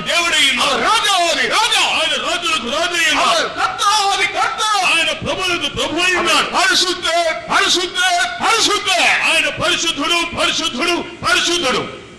என்ன సంభవిத்தது? ఏమి సంభవించినది? அவர் మనుషనుடைய அளவில் வர வேண்டியதாயிற்று. ఆయన మనుషుని యొక్క రూపమునకు ఆయన రూపమును தாழ்ச்சி ఉన్నాడు. தேவன் மனுஷனுடைய அளவில் மனுஷனுடைய சாயலில் மனுஷனை போல் இயேசு என்கிற நாமத்தில் தேவன் வந்தார். దేవుడు మనుషుని యొక్క సారూప్యమునందు మనుషుని యొక్క పోలికమునందు మనుషుని యొక్క రూపము చొప్పున దేవుడు మనుషుని యొక్క రూపముగా కాల్చి ఈ భూమి మీదకి వచ్చేనా. இயேசு மனுஷன் அல்ல, ஆனால் மனுஷனுக்காக அவர் மனுஷன் ஆனார். యేసు మనుషుడు కాదు గాని ఆయన మనుషుని కొరకై తాను మనుషునిగా మారి ఉన్నాడు. மனுஷன் எந்த நிலையில் இருக்கிறானோ அந்த நிலையில் தேவன் மனுஷனாகி வந்தார். మనుషుడు ఏ స్థితి ఎందు ఉన్నాడో ఆ స్థితికి దేవుడు మనుషునిగా వచ్చి ఉన్నాడు. மனுஷன் எந்த சாயலில் இருக்கிறானோ அந்த சாயலில் தேவன் மனுஷனானார். మనుషుడు ఏ రూపమునందు ఉన్నాడో ఆ రూపమునకు దేవుడు మనిషిని రూపముగా మారి ఉన్నాడు. இதுதான் மனுக்குலத்தை மீட்கும்படியாக தேவன் செய்த வேலை. ఇదే మనుషులను విమోచించిన నిమిత్తమై దేవుడు చేసినటువంటి పని. ஆகவே தான் வேத வாக்கியம் சொல்லுகிறது, அவர் தேவனுக்கு சமமாய் இருப்பதை உள்ளையாடின பொருளாக எண்ணாமல் தம்மை தாமே தாழ்த்தி அடிமையின் ரூபம் எடுத்து మనుష్య సాయలానార్. అందు నిమిత్తమే దేవుడు తాను దేవునికి సమానమైనటువంటి రూపము గలవాడై ఉండి దానిని లక్ష్య పెట్టగా ఆయన తను తాను తగ్గించుకొని మనిషి రూపమును తాల్చి ఉన్నాడు. తమ్மை తామే తాழ்த்தி మనుష్య రూపమానాர். ఆయన తను తాను తగ్గించుకొని మనిషిని సారూప్యమును పొంది ఉన్నాడు. 2ஆம் அதிகாரம் 6ஆம் வசனத்திலே இருந்து நீங்கள் கீழே படிக்கிற நேரத்தில் ஆண்டவராகிய இயேசு கிறிஸ்து மனுஷனான விதத்தை பற்றி பரிசுத்த பவுல் சொல்லுகிறார். ఫిలిప్పీయులకు రాసిన పత్రిక 2వ అధ్యాయం 6వ వాక్యం నుండి కిందికి చదివినప్పుడు దేవుడు అనగా యేసుక్రీస్తు మనిషిని యొక్క సారూప్యం పొందిన విధము రాయబడి ఉన్నది. ஆண்டவருக்கு ஸ்தோத்திரம். దేవునికి స్తోత్రం. இவர் வேதத்திலே இரண்டாம் மனுஷன் என்று அழைக்கப்படுகிறார். ఈయన దేవుని యొక్క రెండవ మనుషుడని పిలువబడుచున్నాడు. 1 కొరింథీయர் 15ஆம் அதிகாரம் 47ஆம் வசனம் படிக்கும் பொழுது మొదటి కొరింథీయులకు రాసిన పత్రిక 17వ అధ్యాయం 47వ వాక్యం చదివినప్పుడు இரண்டாம் மனுஷன் வானத்திலிருந்து வந்த கர்த்தர். రెండవ మనుషుడైతే ఆకాశం నుండి వచ్చినటువంటి ప్రభువు. இரண்டாம் மனுஷன் வானத்திலிருந்து வந்த கர்த்தர். రెండవ మనుషుడు పరలోకము నుండి వచ్చిన మనుషుడు. அருமையான தேவனுடைய ஜனங்களே, ప్రియమైన దేవుని జనులారా, கர்த்தராகிய இயேசு கிறிஸ்து ஒரு மனுஷனாக வந்தார். ప్రభువైన యేసుక్రీస్తు ఒక మనుషునిగా వచ్చి ఉన్నాడు. 1 தீமோத்தேயு 2ஆம் அதிகாரம் 6ஆம் வசனத்தை நீங்கள் படிக்கும் பொழுது మొదటి తిమోతి 2వ అధ్యాయం 6వ వాక్యం మీరు చదివినప్పుడు எல்லாரையும் மீட்கும் பொருளாக தம்மை தாமே ஒப்பு கொடுத்த மனுஷனாகிய கிறிஸ்து இயேசு அவரே. చూడండి, మనిషిని విమోచించి నిమిత్తమై ఆయన మొట్టమొదటిగా మనుషుని యొక్క రూపమును కాల్చినటువంటి మానవుడు లేక నరుడు ఆ యేసు క్రీస్తే. எல்லாரையும் மீட்கும் பொருளாக தம்மை ஒப்பு கொடுத்த மனுஷனாகிய கிறிஸ்து இயேசு அவரே. చూడండి, ప్రతి ఒక్కరిని విమోచించి నిమిత్తమై తను తాను మనిషి రూపముగా మార్చుకొని తాను భూలోకములకు వచ్చినటువంటి మధ్యవర్తి అయిన నరుడైనటువంటి యేసుక్రీస్తు ఒక్కడే. வானத்துக்கு கீழே பூமிக்கு மேலே ஒரு மனுஷன் இருப்பானால் அவனுடைய ஆத்துமாவுக்கு மீட்பு இயேசுவின் மூலமாக மாத்திரமே. ఆకాశం క్రింద భూమికి పైన ఒక మనుషుడు ఉన్నాడంటే ఆ మనుషునికి ఆత్మీయ విమోచన యేసుక్రీస్తు ద్వారా తప్ప మరి ఎవరి ద్వారా రాదు. இயேசுவாலே அல்லாமல் ஒரு மனுஷனுடைய ஆத்துமாவுக்கு மீட்பின் கிரயம் வேறு எங்கும் இல்லை. యేసుక్రీస్తు ద్వారా తప్ప ఒక మనుషుని యొక్క ఆత్మ విమోచనకు మరి ఏ మనుషుని వలన వీలు పడదు. அதுதான் உலகமெங்கும் நாங்கள் அறிவிக்கிற சத்தியம். అదే లోకమంతయు మేము ప్రకటించే సత్యం. இது மனுஷனால் உண்டாக்கப்பட்ட ஒரு காரியம் அல்ல, இது தேவனால் ஏற்படுத்தப்பட்ட தீர்மானம், திட்டம். ఇది మనుషుని వలన ఏర్పరచబడినటువంటి కార్యము కాదు కానీ ఇది దేవుని వలన ఏర్పరచబడిన నిర్ణయింపబడిన ఈ యొక్క చట్టమైనది. ஆகவே அருமையான நண்பர்களே, உங்களுடைய ஆத்துமாவுக்கு மீட்பு, பாவ மன்னிப்பு என்கிற ஒன்று உண்டாக வேண்டுமானால் இயேசுவால்தான் நீங்கள் அதை பெற்றுக் கொள்ள முடியும். ప్రియులారా, మీ యొక్క ఆత్మ విమోచన పాప క్షమాపణ అనేటువంటిది మీకు కావాలంటే యేసుక్రీస్తు ద్వారా తప్ప మరి ఎవరి ద్వారా మీరు పొందలేరు. சுமந்து கொண்டு போய் கொண்டிருக்கிற அந்த பாவ சுமையை ஏற்றுக்கொள்வதற்கு தகுதியான ஒரே ஒருவர் ஆண்டவராகிய இயேசு கிறிஸ்துவே. మీ పాపములను మోసుకుని వెళుతున్నటువంటి మిమ్మల్ని పాపముల నుండి విడిపించు నిమిత్తమై యోగ్యుడైనటువంటి వాడు యేసుక్రీస్తు మాత్రమే. ஒருவேளை வடக்கே இமயம் முதல் தெற்கே கன்னியாகுமரி வரையிலும் நீ எத்தனையோ இடங்களில் போயிருக்கலாம், ஆனாலும் இன்னும் உன் பாவத்துக்கு மீட்பு கிடைக்கவில்லை. ఒకవేళ నీవు ఉత్తరమునందున్నటువంటి కన్యాకుమారి హిమాలయ పర్వతముల నుండి మీరు దక్షిణమునందున్నటువంటి కన్యాకుమారి వరకు మీరు వెళ్ళి ఉండవచ్చు, కానీ మీకు పాపమునందు విమోచన లేకుండా ఉండవచ్చు. எத்தனையோ இடங்களில் நீ உன்னை உனக்காக காணிக்கைகளை செலுத்தி இருக்கலாம், பலிகளை செலுத்தி இருக்கலாம். ఎన్నోసార్లు నీ నిమిత్తమై నీవు కానుకలను బలులను అర్పించి ఉండవచ్చు. ஆனாலும் இப்பொழுது உனக்குள் எழுப்பிக் கொண்டிருக்கிற சத்தம் என்ன? అయితే ఇప్పుడు మీకు వినబడుతున్నటువంటి స్వరం ఏమిటి? என் தலை நோகிறது, నా తల నొప్పి లేచున్నది, எனக்கு இளைப்பாறுதல் இல்லை, నాకు విశ్రాంతి లేదు, எனக்கு நிம்மதி இல்லை, నాకు నెమ్మది లేదు, எனக்கு சந்தோஷம் இல்லை, నాకు సంతోషం లేదు, என்னுடைய வேதனை நீங்கவில்லை, నా యొక్క వేదన తొలగలేదు, என்னுடைய கஷ்டம் நீங்கவில்லை, నా యొక్క కష్టము తొలగలేదు, என்னுடைய ஆத்மாவிலே அமைதி இல்லை இல்லை இல்லை என்று சொல்லிக் నా கொண்டிருக்கிறார். ఆత్మయందు నెమ్మది లేదు లేదు లేదని చెప్పుతూ ఉన్నారు. ஆண்டவருக்கு ஸ்தோத்திரம். దేవునికి స్తోత్రం. ஆனால் உனக்கு உதவி செய்யும்படியாக பரலோகத்தை விட்டு உன்னை போல ஒருவர் இறங்கி வந்திருக்கிறார். అయితే నీ యొక్క ఆత్మను విమోచించిన నిమిత్తమై నీ వలె పరలోకముల నుండి ఒక ఆయన వచ్చి ఉన్నారు. சிலவங்க கேட்பாங்க, தெய்வம்னா எப்படி இருப்பாரு? కొంతమంది అడుగుతున్నారు, దేవుడు అంటే ఎలా ఉంటాడండి? அவர் எப்படிப்பட்டவரா இருப்பார்? ఆయన ఎటువంటి వాడై ఉంటాడు? தலை இவ்வளவு பெருசா இருக்குமா? ఆయన తల ఇంత పెద్దది ఉంటుందా? அவர் கைகாலெல்லாம் ரொம்ப பயங்கரமா இருக்குமா? ఆయన కాళ్ళు చేతులు చాలా భయంకరంగా ఉంటాయా? வேதம் என்ன சொல்லுகிறது? వేదం ఏమి చెప్పుతున్నది? தேவன் தம்முடைய சாயல்ல மனுஷனை உண்டாக்கினார் சொல்லி இருக்கிறதே. దేవుడు తన యొక్క సారూప్యమునందు మనిషిని సృష్టించి ఉన్నాడని చెప్పబడింది కదా. தேவன் என்ன சாயல்ல இருப்பார்? అయితే దేవుడు ఏ స్వరూపమునందు ఉంటాడు? மனுஷன் எப்படி இருக்கிறாரோ அப்படித்தான் தேவன் இருக்கிறார். మనుషుడు ఎలాగూ ఉన్నాడో అలాగునే దేవుడు కూడా ఉన్నాడు. இப்பொழுது மனுஷன் இருக்கிற நிலையில் அல்ல, అయితే ఇప్పుడున్నటువంటి మనుషుని రీతిగా కాదు. மனுஷனை ஆதியிலே தேவனோட சாயல்ல உண்டாக்குகிறார். మనిషిని దేవుడు ఆది యందు తన స్వరూపమునందు సృష్టించి ఉన్నాడు. ஆகவேதான் மனுஷன் ஆதாம் தேவனுடைய மகன் என்று அழைக்கப்பட்டார். అందు నిమిత్తమే మనుషుడైనటువంటి ఆదాము దేవుని యొక్క కుమారుడని పిలువబడి ఉన్నాడు. ஆகவே அருமையான தேவனுடைய பிள்ளைகளே, மனுஷ சாயலில் மனுஷனாக இந்த உலகத்தில் வந்த ஒரே ஒருவர் நம்முடைய ஆண்டவராகிய இயேசு கிறிஸ்து மாத்திரமே. కాబట్టి ప్రియులారా, మనుషుల యొక్క సారూప్యమునందు మనుషునికై భూలోకములను కూర్చున్నటువంటి ఒకే దేవుడు ఆయన యేసు క్రీస్తు మాత్రమే.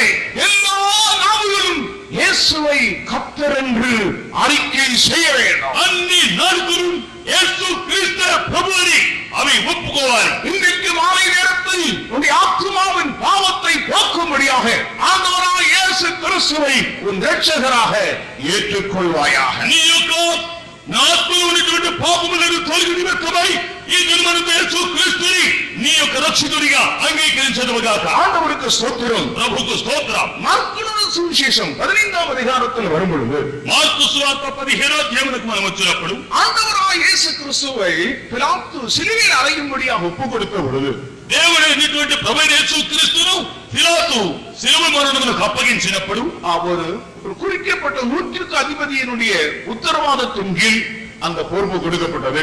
అయితే ఆయనను వేదన పరచుకోవడం నిమిత్తమై ఒక నియమింపబడినటువంటి వ్యక్తి చేతికి ఇవ్వబడి ఉన్నది. பொதுவாக ஒரு குறிக்கப்பட்ட ஒரு முக்கியமான கேஸ் சொன்னால் அதற்கு ஒரு அதிகாரியை நியமிப்பார், ஒரு எஸ்பி அல்லது டிஎஸ்பி. இவருடைய கையிலே அந்த கேஸ் கொடுக்கப்படும். ఒకవేళ మరి ముఖ్యమైనటువంటి ఫిర్యాదు ఉండినట్లయితే వాటిని విచారణ చేయ నిమిత్తమై అధికారులైనటువంటి ముఖ్యమైన అధికారులను అనగా డిఎస్పీ లేకపోతే ఎస్పీ గారి చేతికి அந்த அதிகாரி என்ன சொல்லுகிறாரோ அப்படியே அந்த உடன் சேவகர்கள் செய்வார்கள். ఆయన ఏదైతే అప్పగిస్తున్నారో ఆ రీతిగానే అతని యొక్క సహపరిచారకులు చేయండి. கர்த்தராகிய இயேசு கிறிஸ்துவை தீர்ப்பு செய்து பிலாத்து ஒப்புக் கொடுத்த பொழுது అయితే ప్రభువైన యేసు క్రీస్తుని హింసించిన నిమిత్తమై పిలాతు అప్పగించినప్పుడు அவரை சிலுவையில் அறைந்தார்கள். ఆయనను సిలువలో కొట్టినారు. நாம் 15వ அதிகாரத்தினுடைய 39వ வசனம் படிக்கிற நேரத்தில் మార్కు సువిశేషం 15వ అధ్యాయము 39వ వాక్యం చదివినప్పుడు మార్కు సువార్త 15:39 ఆయనకు ఎదురుగా నిలిచిన శతాధిపతి ఆయన ఈలాగు ప్రాణం విడిచిన చూచి నిజముగా ఈ మనుష్యుడు దేవుని కుమారుడే అని చెప్పెను. కొందరు స్త్రీలు దూరం నుండి చూచుచుండిరి. கர்த்தருக்கு ஸ்தோத்திரம். ప్రభువుకు స్తోత్రం. ஆண்டவராய் இயேசு கிறிஸ்து சிலுவையிலே தொங்கிக் கொண்டிருக்கும் பொழுது యేసుక్రీస్తు సిలువలో వేలాడుతున్నప్పుడు கடைசியிலே தம்முடைய ஆவியை அவர் பிதாவுடைய கையில் ஒப்பு கொடுத்தார். చివరిగా తన యొక్క ఆత్మను తండ్రి అయిన దేవుని చేతికి అప్పగించి ఉన్నారు. தேவாலயத்துடைய திரைச்சீலை மேலே இருந்து கீழ் வரையிலும் கிழிக்கப்பட்டார். దేవాలయం నందు ఉన్నటువంటి ఆ యొక్క తెర ఆకాశం నుండి భూమి మీదకి చిరిగిపోయినది. அவருக்கு அந்த சிலுவைக்கு எதிரே இந்த போர் நூற்றுக்கதிபதி நின்று கொண்டிருக்கிறார். ఆ యొక్క సిలువకు ఎదురుగా ఈ శతాధిపతి నిలబడి ఉన్నాడు. நடந்த காரியங்கள் எல்லாம் ஒவ்வொன்றாக அவன் பார்த்து கொண்டிருக்கிறான். சம்பவங்கள் அவனை மிகவும் ఆనంద కవనతుకులే கொண்டு పోనారు. జరుగుతున్నటువంటి సంభవములన్నిటిని అతడు మిక్కిలి శ్రద్ధతో గమనిస్తూ ఉండేను.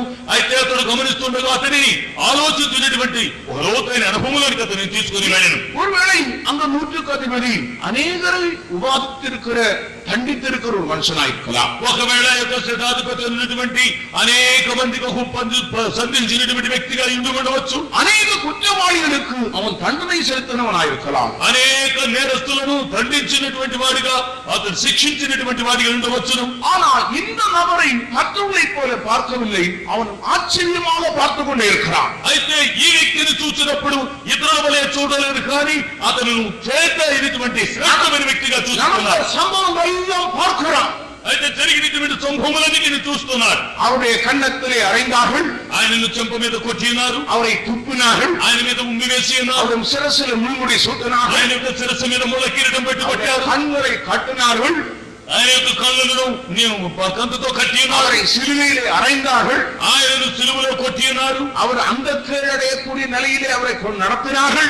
ఆయనను అంధకారమునందు నడిపించి ఉన్నారు. எல்லாவற்றையும் அவன் ஒன்றொன்றாய் பார்த்து கொண்டே இருக்கிறான். ఇవన్నీ కూడా అతడు తలంచుతూ చూస్తూ ఉన్నాడు. பார்த்து கொண்டிருக்கிற நேரத்தில் చూస్తున్నటువంటి సందర్భంలో அவருடைய ரத்தம் பூமியிலே சிந்தப்படும் பொழுது ఆయన యొక్క రక్తము భూమి మీద చిందింపబడుతున్నప్పుడు பூமி அதிர்ந்தது. భూమి వణికి ఉన్నది. சூரியன் ஒளியை கொடுக்க முடியவில்லை. సూర్యుడు అంధకారమైన தேவாலயத்துடைய திரைச்சீலை மேலே இருந்து கிழிகிறார்.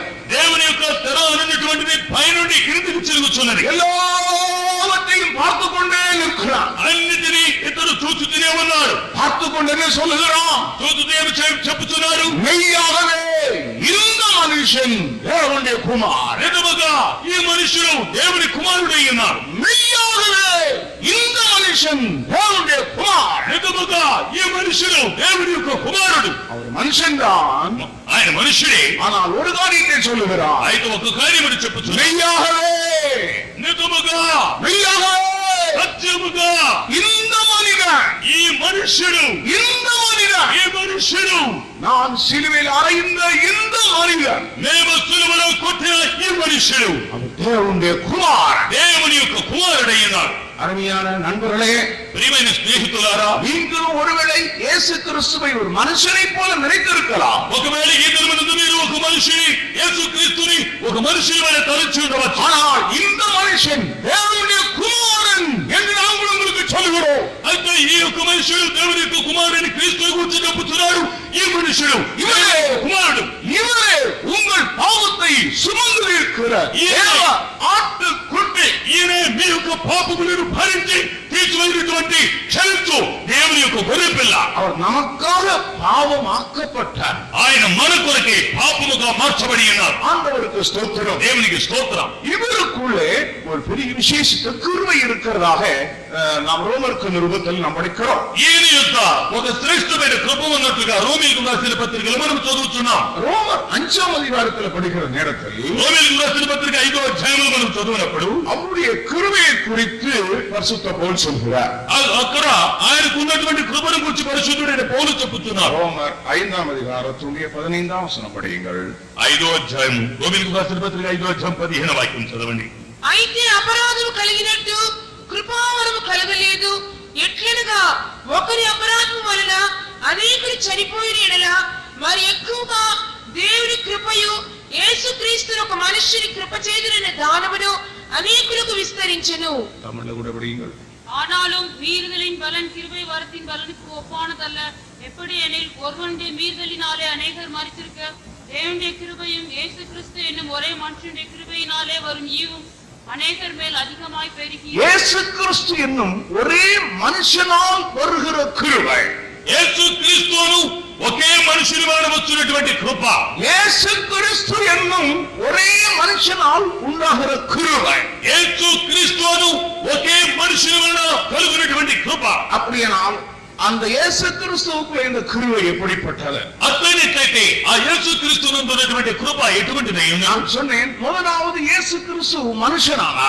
నేను మొదటిగా మీకు చెప్పి ఉన్నాను, మొదట యేసు క్రీస్తు ఒక మనుషుడయ్యారు. மனுஷனான பொழுது எப்படி இருந்தார்? ఆయన మనుషుడైనప్పుడు ఏ రీతిగా ఉండేరు? 2 கொரிந்தியர் 8ஆம் அதிகாரம் 9ஆம் வசனத்தை படிக்கிற நேரத்தில், 2 కొరింథీయులకు రాసిన పత్రిక 9వ అధ్యాయం 8వ వాక్యం చదివినప్పుడు அங்கே அவருடைய கிருபையை பற்றி சொல்லி இருக்கிறார். అక్కడ ఆయన కృపను గురించి చెప్పబడి ఉన్నది. படிங்கள், చదవండి.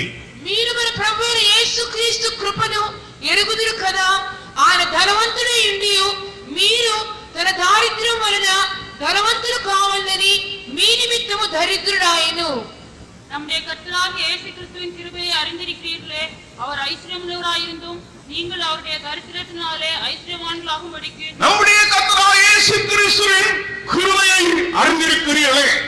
మన ప్రభువైన యేసు క్రీస్తు ఆయన కృప వలన మీరు ఎరిగి ఉన్నారు కదా.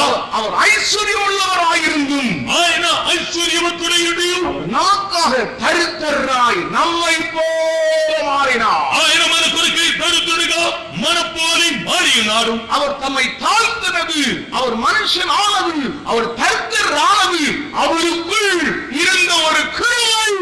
ఆయన తను తాను దరిద్రుడిగా మార్చుకునేది, తను తాను తగ్గించుకునేది, ఆయనను దరిద్రుడి యొక్క రూపము తాల్పించి తెచ్చినది ఆయనలో ఉన్నటువంటి కృప. அவர் நம்மை போல் ஆனது, நம்மை ஒருவரை போல் ஆனது அவருக்குள்ளே ஒரு கிருபை. ఆయన మన వల్ల మారుటకును, మనలో ఒకరిగా మారుటకును ఆయనలో ఉన్నటువంటి కృపయే. இது அவர் உலகத்தில் வந்த நிலை. ఇదే లోకమునందు వచ్చినటువంటి స్థితి. அதே நேரத்தில் அடுத்தவருக்குள்ள ஒரு கிருபை இருந்தது. అయితే రెండవదిగా ఆయన యొక్క ఇంకో భాగమునకు కృప కలిగి ఉన్నది. ஒவ்வொருவருக்காகவும் மரணத்தை ருசி பார்க்கும்படியாக இருந்த கிருபை. అది ప్రతి మనిషి నిమిత్తమై మరణమును రుచి చూచి నిమిత్తం ఉన్నటువంటి కృప. எபிரேயர் 2ஆம் அதிகாரத்தினுடைய 9ஆம் வசனத்தை படிக்கும் பொழுது, హెబ్రీయులకు రాసిన పత్రిక 2వ అధ్యాయం 9వ వాక్యం చదివినప్పుడు தேவனுடைய கிருபையினால் ஒவ்வொருவருக்காகவும் அவர் மரணத்தை ருசி பார்த்தார். దేవుని యొక్క కుమారుడు ప్రతి మనిషి నిమిత్తమై మరణమును రుచి చూచి ఉన్నారు. எல்லா மனுஷருக்கும் ரட்சிப்பை அளிக்கத்தக்க தேவ கிருபை என்று சொல்லும் பொழுது, సమస్త తీర్పును దేవుని యొక్క రక్షణ కలుగు చేయటువంటి కృపయే అని చెప్పగా, முதலாவது தேவன் மனுஷனானார், தரித்திரரானார், நம்மை ஒருவரை போவானார். దేవుడు మొట్టమొదటిగా మనుషుడిగా మారి ఉన్నాడు, దరిద్రుడిగా మారి ఉన్నాడు, మనలో ఒకరిగా మారి ఉన్నాడు. அவர் பாவ மாம்சத்தின் சாயலில் வந்தார். ఆయన పాప శరీరపు సారూప్యమును ధరించి ఉన్నాడు. அது தேவ கிருபை வெளிப்பட்டதுடைய ஒரு பகுதி. అది దేవుని యొక్క కృప బయలుపరచబడిన ఒక భాగమైనది. இரண்டாவது, அவர் மரணத்தை ஒவ்வொருவருக்காகவும் ருசி பார்த்தார். రెండవదిగా ఆయన మరణమైనటువంటిది ప్రతి ఒక్కరి కొరకే రుచి చూచి ఉన్నారు. எல்லாருக்காகவும் மரணத்தை அவர் ருசி பார்த்தார். అందరి కొరకై ఆయన మరణమును రుచి చూచి ఉన్నారు. ஆண்டவருக்கு ஸ்தோத்திரம். దేవునికి స్తోత్రం. அதுதான் அந்த எலிசா பிள்ளையின் மேல் குப்புறப்படுத்தார். అదే ఆ ఎలీషా బాలుని మీద బోర్ల పండుకొనిన విధము. படுத்து கொஞ்ச நேரத்துக்குள்ள పండుకొనిన కొంతసేపటికి என்னதான் சம்பவித்தது? ఏమేమి సంభవించినది? பிள்ளையினுடைய உடல் அனல் கொண்டது. ఆ యొక్క బాలుని యొక్క శరీరము అది వెట్టగలిగినది. அனல் கொள்ளுகிறேன் சொன்னால் அர்த்தம் என்ன? వెట్టగలిగినది చెప్పగా అర్థం ఏమిటి? ஜீவன் உண்டாகிறது. జీవము కలిగి ఉన్నది. செத்து போன மனிதன் உயிர்ப்பிக்கப்படுகிறான். మరణించిన మనుషులు జీవింపచేయబడుచున్నారు. இப்பொழுது ஜீவன் உண்டாகிறது. ఇప్పుడు జీవము కలిగి ఉన్నది. அந்த அனல் உண்டான உடனே ఆ వెట్ట కలిగిన వెంటనే இந்த எலிசா என்ன செய்யறான்? ఈ ఎలీషా ఏమి చేసి ఉన్నారు? திரும்ப எழும்பி அவன் அங்கும் இங்குமாக உலாவுகிறான். మరలా లేచి అటు ఇటు సంచరించి ఉన్నాడు. உலாவி விட்டு மறுபடியும் அந்த பிள்ளையின் மேல் படுக்கிறார். అట్లు సంచరించిన తర్వాత మరలా వచ్చి బాలుడి మీద పండుకొనిచున్నాడు. ஆண்டவருக்கு ஸ்தோத்திரம். ప్రభుకు స్తోత్రం. பிரியமான தேவனுடைய ஜனங்களே, ప్రియమైన దైవ జనమా, இது எந்த சத்தியத்தை காண்பிக்கிறது? ఇది ఏ సత్యమును చూపుచున్నది? முதலாவது கர்த்தர் வந்தது ஜீவனை கொடுக்கும்படியாக. మొట్టమొదటిగా ప్రభు వచ్చినది జీవమిచ్చిన నిమిత్తమే. முதலாவது பிள்ளையின் மேல் படுக்கிறது அவர் மனுஷனாக இந்த உலகத்தில் வெளிப்பட்டார். మొట్టమొదటిగా బాలుడి మీద ఎలీషా పండుకున్నటువంటిది ప్రభు మనుషుని యొక్క పాపము నిమిత్తమై లోకములోనికి మనుషునిగా వచ్చి ఉన్నాడు. அப்படி படுத்து அப்படி விட்டு விடவில்லை. అత్తు పండుకొని ఆలోగులని విడిచిపెట్టలేదు. జీవనం ఉండాయిట్టు, జీవము కలిగినది, జీవనం ఉండాయిట్టు, జీవము కలిగినది, మరణం నీంగియது, మరణము తొలగినది. இனி என்ன செய்ய வேண்டும்? ఇంకేమి చేయాలి? இனி பரிபூர்ண ஜீவன் உண்டாக வேண்டும். ఇంకా సంపూర్ణమైన జీవము కలగాలి. பரிபூர்ண ஜீவனுடைய விசேஷம் என்ன? సంపూర్ణమైన జీవము యొక్క శ్రేష్టం ఏమిటి? அந்த பிள்ளை 7 முறை தும்முகிறார். అంటే ఆ యొక్క బాలుడు 7 సార్లు తుమ్ముచున్నాడు. 7 என்பது பூரணத்தை காண்பிக்கிறார். 7 అనే సంఖ్య సంపూర్ణతను చూపుచున్నది. கர்த்தருக்கு ஸ்தோத்திரம். ప్రభువుకు స్తోత్రం. பூரண ஜீவன், పూర్ణమైనటువంటి జీవము ஆண்டவராகிய இயேசு கிறிஸ்து இந்த உலகத்திலே வந்து ప్రభువైన యేసుక్రీస్తు లోకములోనికి వచ్చి அவர் ஜீவனை கொடுக்கவும் அந்த ஜீவன் பரிபூர்ணப்படவும் வந்தார். ఆయన జీవమునిచ్చుటకును ఆ జీవమును సంపూర్ణము చేయుటకు వచ్చి ఉన్నారు. யோவான் சுவிசேஷம் 10ஆம் அதிகாரம் 10ஆம் வசனம். నేను వచ్చి తినని మీతో నిశ్చయముగా చెప్పుచున్నాను, திருடன் திருடவும் கொல்லவும் அழிக்கவும் வருகிறானே அன்றி வேறெந்துக்கும் வரான். நானோ அவைகளுக்கு ஜீவன் உண்டாக்கவும் அது பரிபூர்ணப்படவும் வந்தேன். நானும் அவைகளுக்கு ஜீவன் உண்டாகவும் அது பரிபூர்ணப்படவும் வந்தேன். నేను వాటికి జీవమునిచ్చుటకును అది సమృద్ధి కలుగు చేయడం కొరకై వచ్చి ఉన్నాను. ஆண்டவருக்கு ஸ்தோத்திரம். ప్రభు దేవునికి స్తోత్రం. பரிபூர்ண ஜீவன் எப்படி வருகிறது? సంపూర్ణమైన జీవము ఎక్కువ వచ్చుచున్నది. அதற்கு தான் பரிசுத்த ஆவியை பெற்றுக்கொள்ள வேண்டும். అందు నిమిత్తమే పరిశుద్ధాత్మను పొందవలెను. இயேசு கிறிஸ்து வந்தார், యేసుక్రీస్తు వచ్చాను, மனுஷனுக்காக மரித்தார், మనిషిని కొరకై మరణించాను, பின்பு உயிரோடு எழும்பினார். ఆయన మరలా ప్రాణముతో లేచినాడు. எப்படி எழும்பினார்? ఏ విధముగా లేచినాడు? தேவனுடைய வல்லமையினால் உயிரோடு எழும்பி దేవుని యొక్క శక్తి చేత ప్రాణముతో లేచి 40 நாட்கள் இந்த பூமியிலே சஞ்சரித்தார். 40 దినములు ఈ భూమి మీద సంచరించినాడు. எலிசா அங்கும் இங்கும் உலாவினார். ఎలీషా అక్కడికి ఇక్కడికి సంచరించినాడు. அந்த வீட்டை சுற்றிலும் உலாவினார். అతను వారి యొక్క ఇళ్ళంటిని సంచరించినాడు. அவர் உலாவி விட்டு என்ன சொன்னார்? అతను సంచరించి ఏమి చెప్పినా, நீங்கள் எருசலேமிலே போய் காத்திருங்கள், మీరు యెరూషలేములోనికి వెళ్ళి కనిపెట్టి ఉండండి. என்னுடைய பிதா வாக்குத்தத்தம் பண்ணினதை நான் உங்களுக்கு அனுப்புகிறேன். నా తండ్రి వాగ్దానం చేసిన దానిని నేను మీకు పంపుదును. என்னுடைய பிதா வாக்குத்தத்தம் பண்ணினதை நான் உங்களுக்கு அனுப்புகிறேன். నా తండ్రి వాగ్దానం చేసిన దానిని నేను మీకు పంపుదును. பரிசுத்த ஆவியின் அபிஷேகத்தின் மூலமாக పరిశుద్ధాత్మ అభిషేకము ద్వారా என்னதான் சம்பவித்தது? ఏమి సంభవించుతున్నది? ஜீவனை பெற்றுக் கொண்டவர்கள் பரிபூர்ண ஜீவனை பெற்றுக் கொண்டார்கள். జీవను పొందినటువంటి వారు సంపూర్ణమైన జీవమును పొంది ఉన్నారు. பரிசுத்த ஆவியின் பரிபூர்ண ஜீவனால் அன்றைக்கு சீஷர்கள் சபையார் நிரப்பப்பட்டார்கள். పరిశుద్ధాత్మ యొక్క జీవము వలన ఆ సమృద్ధి వలన సంఘపు వారు ఆ యొక్క అపొస్తలులందరూ కూడా నింపబడి ఉన్నారు. நம்ம அனைவரும் அந்த பரிபூர்ண ஜீவனை பெற்றிருக்கிறோம். అందు నిమిత్తమే మనమందరము కూడా పలువురు ఈ యొక్క సంపూర్ణ జీవమును పొంది ఉన్నాము. அந்த சம்பூர்ண ஜீவனை பெற்றுக் கொண்டுள்ளவர் ஒரு அல்லேலூயா சொல்லுங்கள். ఆ సంపూర్ణ జీవమును పొందిన వారందరూ హల్లెలూయా చెప్పండి. ஆண்டவருக்கு ஸ்தோத்திரம். దేవునికి స్తోత్రం. அவன் எழுந்து அங்கும் இங்கும் உலாவினார். అతడు లేచి అక్కడికి ఇక్కడికి సంచరించి ఉన్నాడు. 2ஆம் முறை பிள்ளையின் மேல் படுத்த பொழுது రెండవసారి బాలుడి మీద పడుకున్నప్పుడు பிள்ளை எழும்பி விட்டார். బాలుడు లేచి ఉన్నాడు. அந்த கண்கள் திறந்தது. అతని యొక్క కళ్ళు తెరవబడిన. கண்களை திறந்த நேரத்துல కన్నులు తెరిచిన సమయమునందు முதல்ல யார பார்த்திருப்பான்? మొట్టమొదటి ఎవరిని చూచుంటాడు? எலிசாவை பார்த்தா. ఎలీషాను చూచుంటాడు. முதல்ல யார பார்த்து இருப்பான்? మొట్టమొదటి ఎవరిని చూచి ఉంటాడు? அவன் எலிசாவை பார்த்திருப்பான். ఎలీషాను చూచి ఉంటాడు. என்ன சொல்லி இருப்பான்? ఏమి చెప్పి ఉంటాడు? நீர்தான் எனக்கு ஜீவனை கொடுத்தீர். మీరే నాకు జీవమునిచ్చారు. நீர் என்னை போல் ஆனீர். நீர் என்னை போல் ஆனீர். మీరు నా వలె మారారు. இந்த செத்து போன இந்த சரீரத்திலே நீர் படுத்தீரே. ఈ చనిపోయిన శరీరం మీద మీరు పండుకున్నారే. என் வாயில உம்முடைய வாயை கொண்டு வைத்தீரே. నా నోటి మీద మీ నోటిని పెట్టి ఉన్నారే. என்ன வாய் இருக்கும் அந்த வாயில இருந்தது? ఆ నోటిలో ఏమున్నది? அந்த வாயில என்ன இருந்திருக்கும்? ఆ నోటిలో ఏమై ఉండును? இயேசுவின் வாயில என்ன இருந்திருக்கும்? యేసు యొక్క నోటిలో ఏమున్నది? நீதிமொழிகள் 8ஆம் அதிகாரம் 7ஆம் வசனம் படிக்கும் பொழுது ఆదికాండం 8వ అధ్యాయం 7వ వాక్యము చదివినప్పుడు உம்முடைய வாய் சத்தியத்தை விளம்புகிறது. నీ యొక్క నోరు సత్యమును ప్రకటించుచున్నది. உம்முடைய வாய் சத்தியத்தை விளம்புகிறது. నీ యొక్క నోరు సత్యమును ప్రకటించుచున్నది. படிங்க. చదవండి. என் வாய் சத்தியத்தை விளம்பும். என் வாய் சத்தியத்தை விளம்பும். నా నోరు సత్యమును ప్రకటించును. ஆண்டவர் என்ன சொல்லுகிறார்? దేవుడు ఏమి చెప్పుచున్నారు? என்னுடைய வாய் என்னத்தை விளம்பும்? నా యొక్క నోరు ఏమి చేయుచున్నది? சத்தியத்தை விளம்பும். సత్యమును బయలుపరచును. செத்து கிடந்த என்னை உயிர்ப்பிக்கும்படியாக చచ్చిపోయినటువంటి నన్ను బ్రతికించు నిమిత్తమై జీవముల సత్యத்தை எனக்கு தந்தீரே నీ జీవము కలిగిన సత్యమును నాకు ఇచ్చినావే என்னுடைய கண்களை திறக்கும்படியாக నా కన్నులు తెరచు నిమిత్తమై உம்முடைய சத்தியத்தை எனக்கு தந்தீரே నీ సత్యమును నాకు ఇచ్చినావే கர்த்தருக்கு ஸ்தோத்திரம் ప్రభువుకు స్తోత్రం இரண்டாவதாக రెండవదిగా அவர் கண்ணை கொண்டு வச்சாரு இல்லையா కన్నులు తీసుకుని వెళ్ళి అతని కన్నుల మీద పెట్టాడు இவன் என்ன சொல்லக்கூடும் అక్కడ ఏమి సేవ చెప్పగలిగిన கண்ணுல నా యొక్క మూసుకుని కనులు பார்வையில்லாத இந்த கண்ணின் மேல் నా దృష్టి లేని కనులను நீருடைய கண்களை கொண்டு வைத்தீரே నీ కనులను నా కనుల మీద పెట్టారే பொதுவாக செத்தவன் மேல் இன்னொருவன் படுத்தாச்சுன்னா அவனும் செத்துதான் போவான் చూడండి చనిపోయిన వారి మీద ఇంకొకరు పడుకున్నట్లయితే వాడు చచ్చిపోను ஆனால் இங்க என்ன சம்பவிக்கிறது అయితే ఇక్కడ ఏం సంభవించినది இவர் கண்களை கொண்டு வைக்கிறார் ఇతని కనులు తీసుకుని అతని కనుల మీద పెడుతున్నారు கண்கள் என்ன சொல்லுகிறது అతని కనులు ఏమి చెప్పుతున్నవి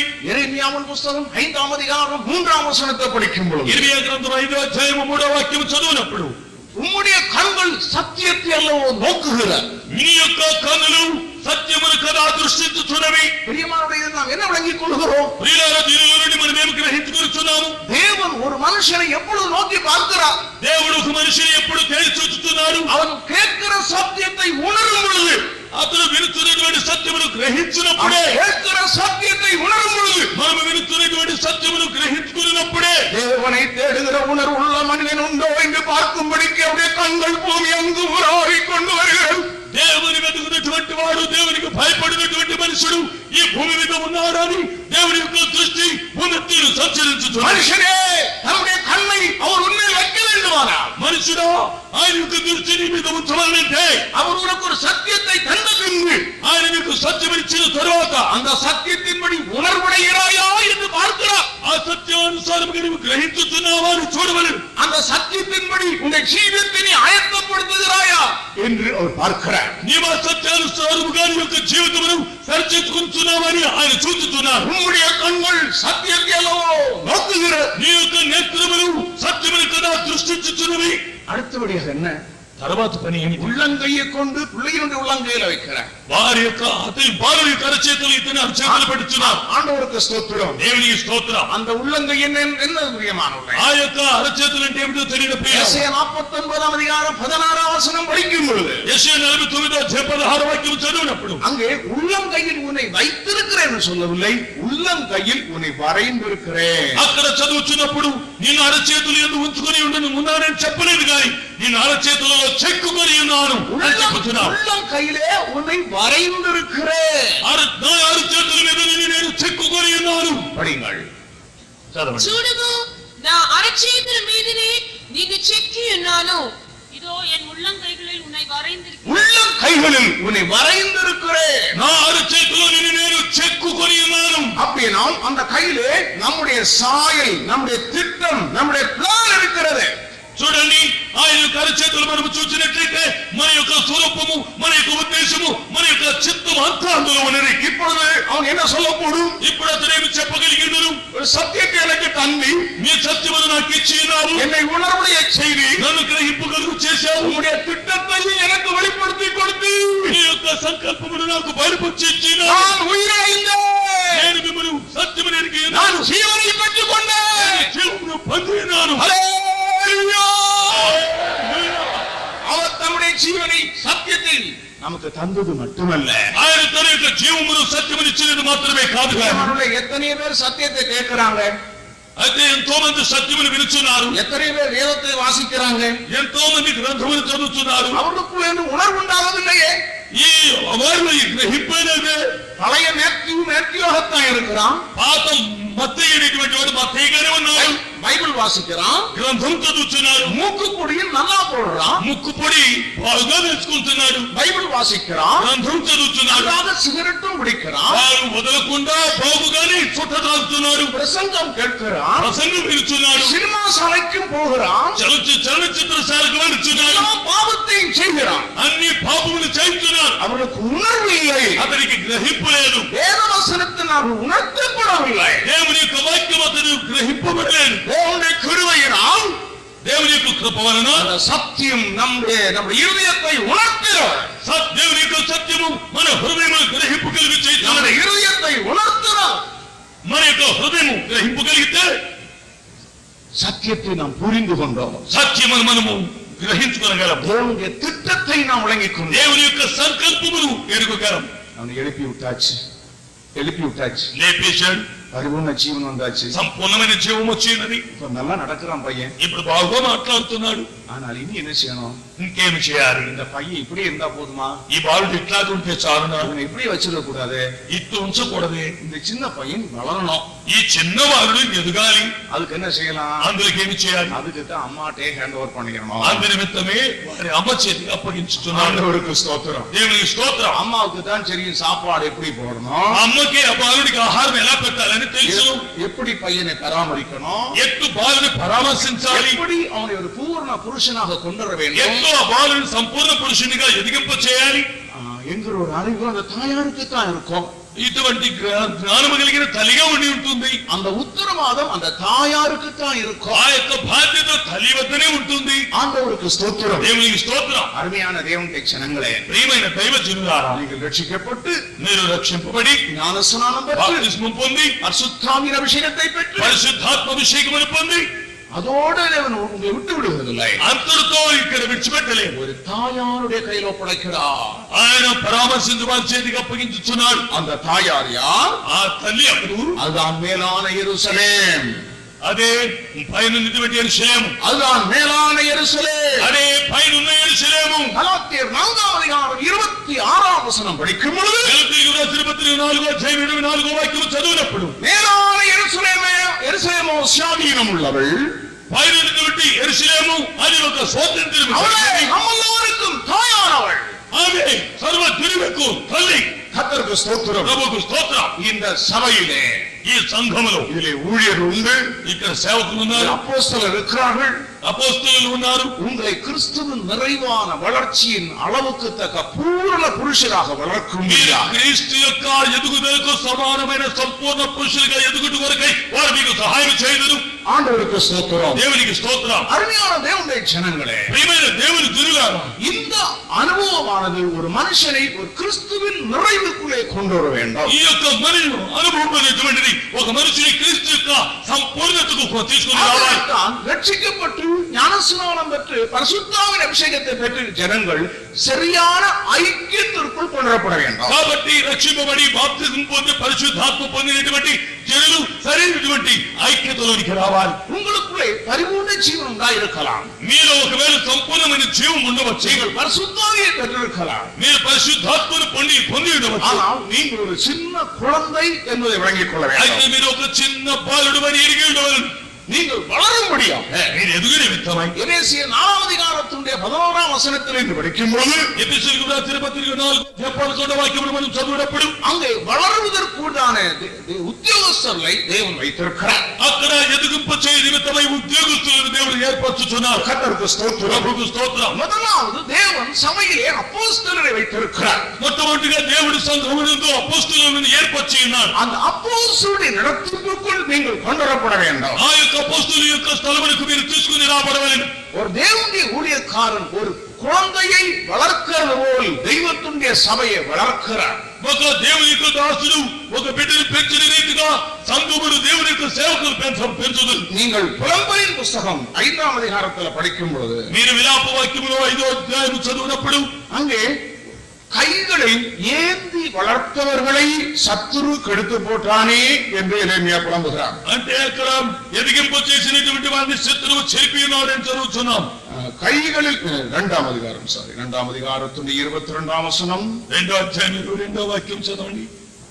ఉత్సవ దినమున జనులు వచ్చినట్లుగా నలుదిష్టి నుండి నీవు నా మీదకి భయోత్పాతములను రప్పించితివి.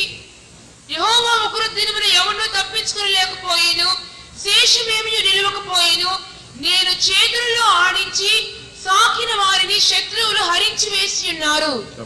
நான் கைகளில் ஏந்தி வளர்த்தவர்களை என் பகைஞன் நாசம் பண்ணி நான் கைகளில் ஏந்தி வளர்த்தவர்களை నేను చేతులను పైకెత్తించువారు. நான் கைகளில் ஏந்தி வளர்த்தவர்களை నేను చేతులలో ఆడించి సాకిన వాని. கர்த்தருக்கு ஸ்தோத்திரம். ప్రభువుకు స్తోత్రం. பிரியமானவர்களே, ஏந்த வேண்டிய காலத்தில் ஏந்த வேண்டும்.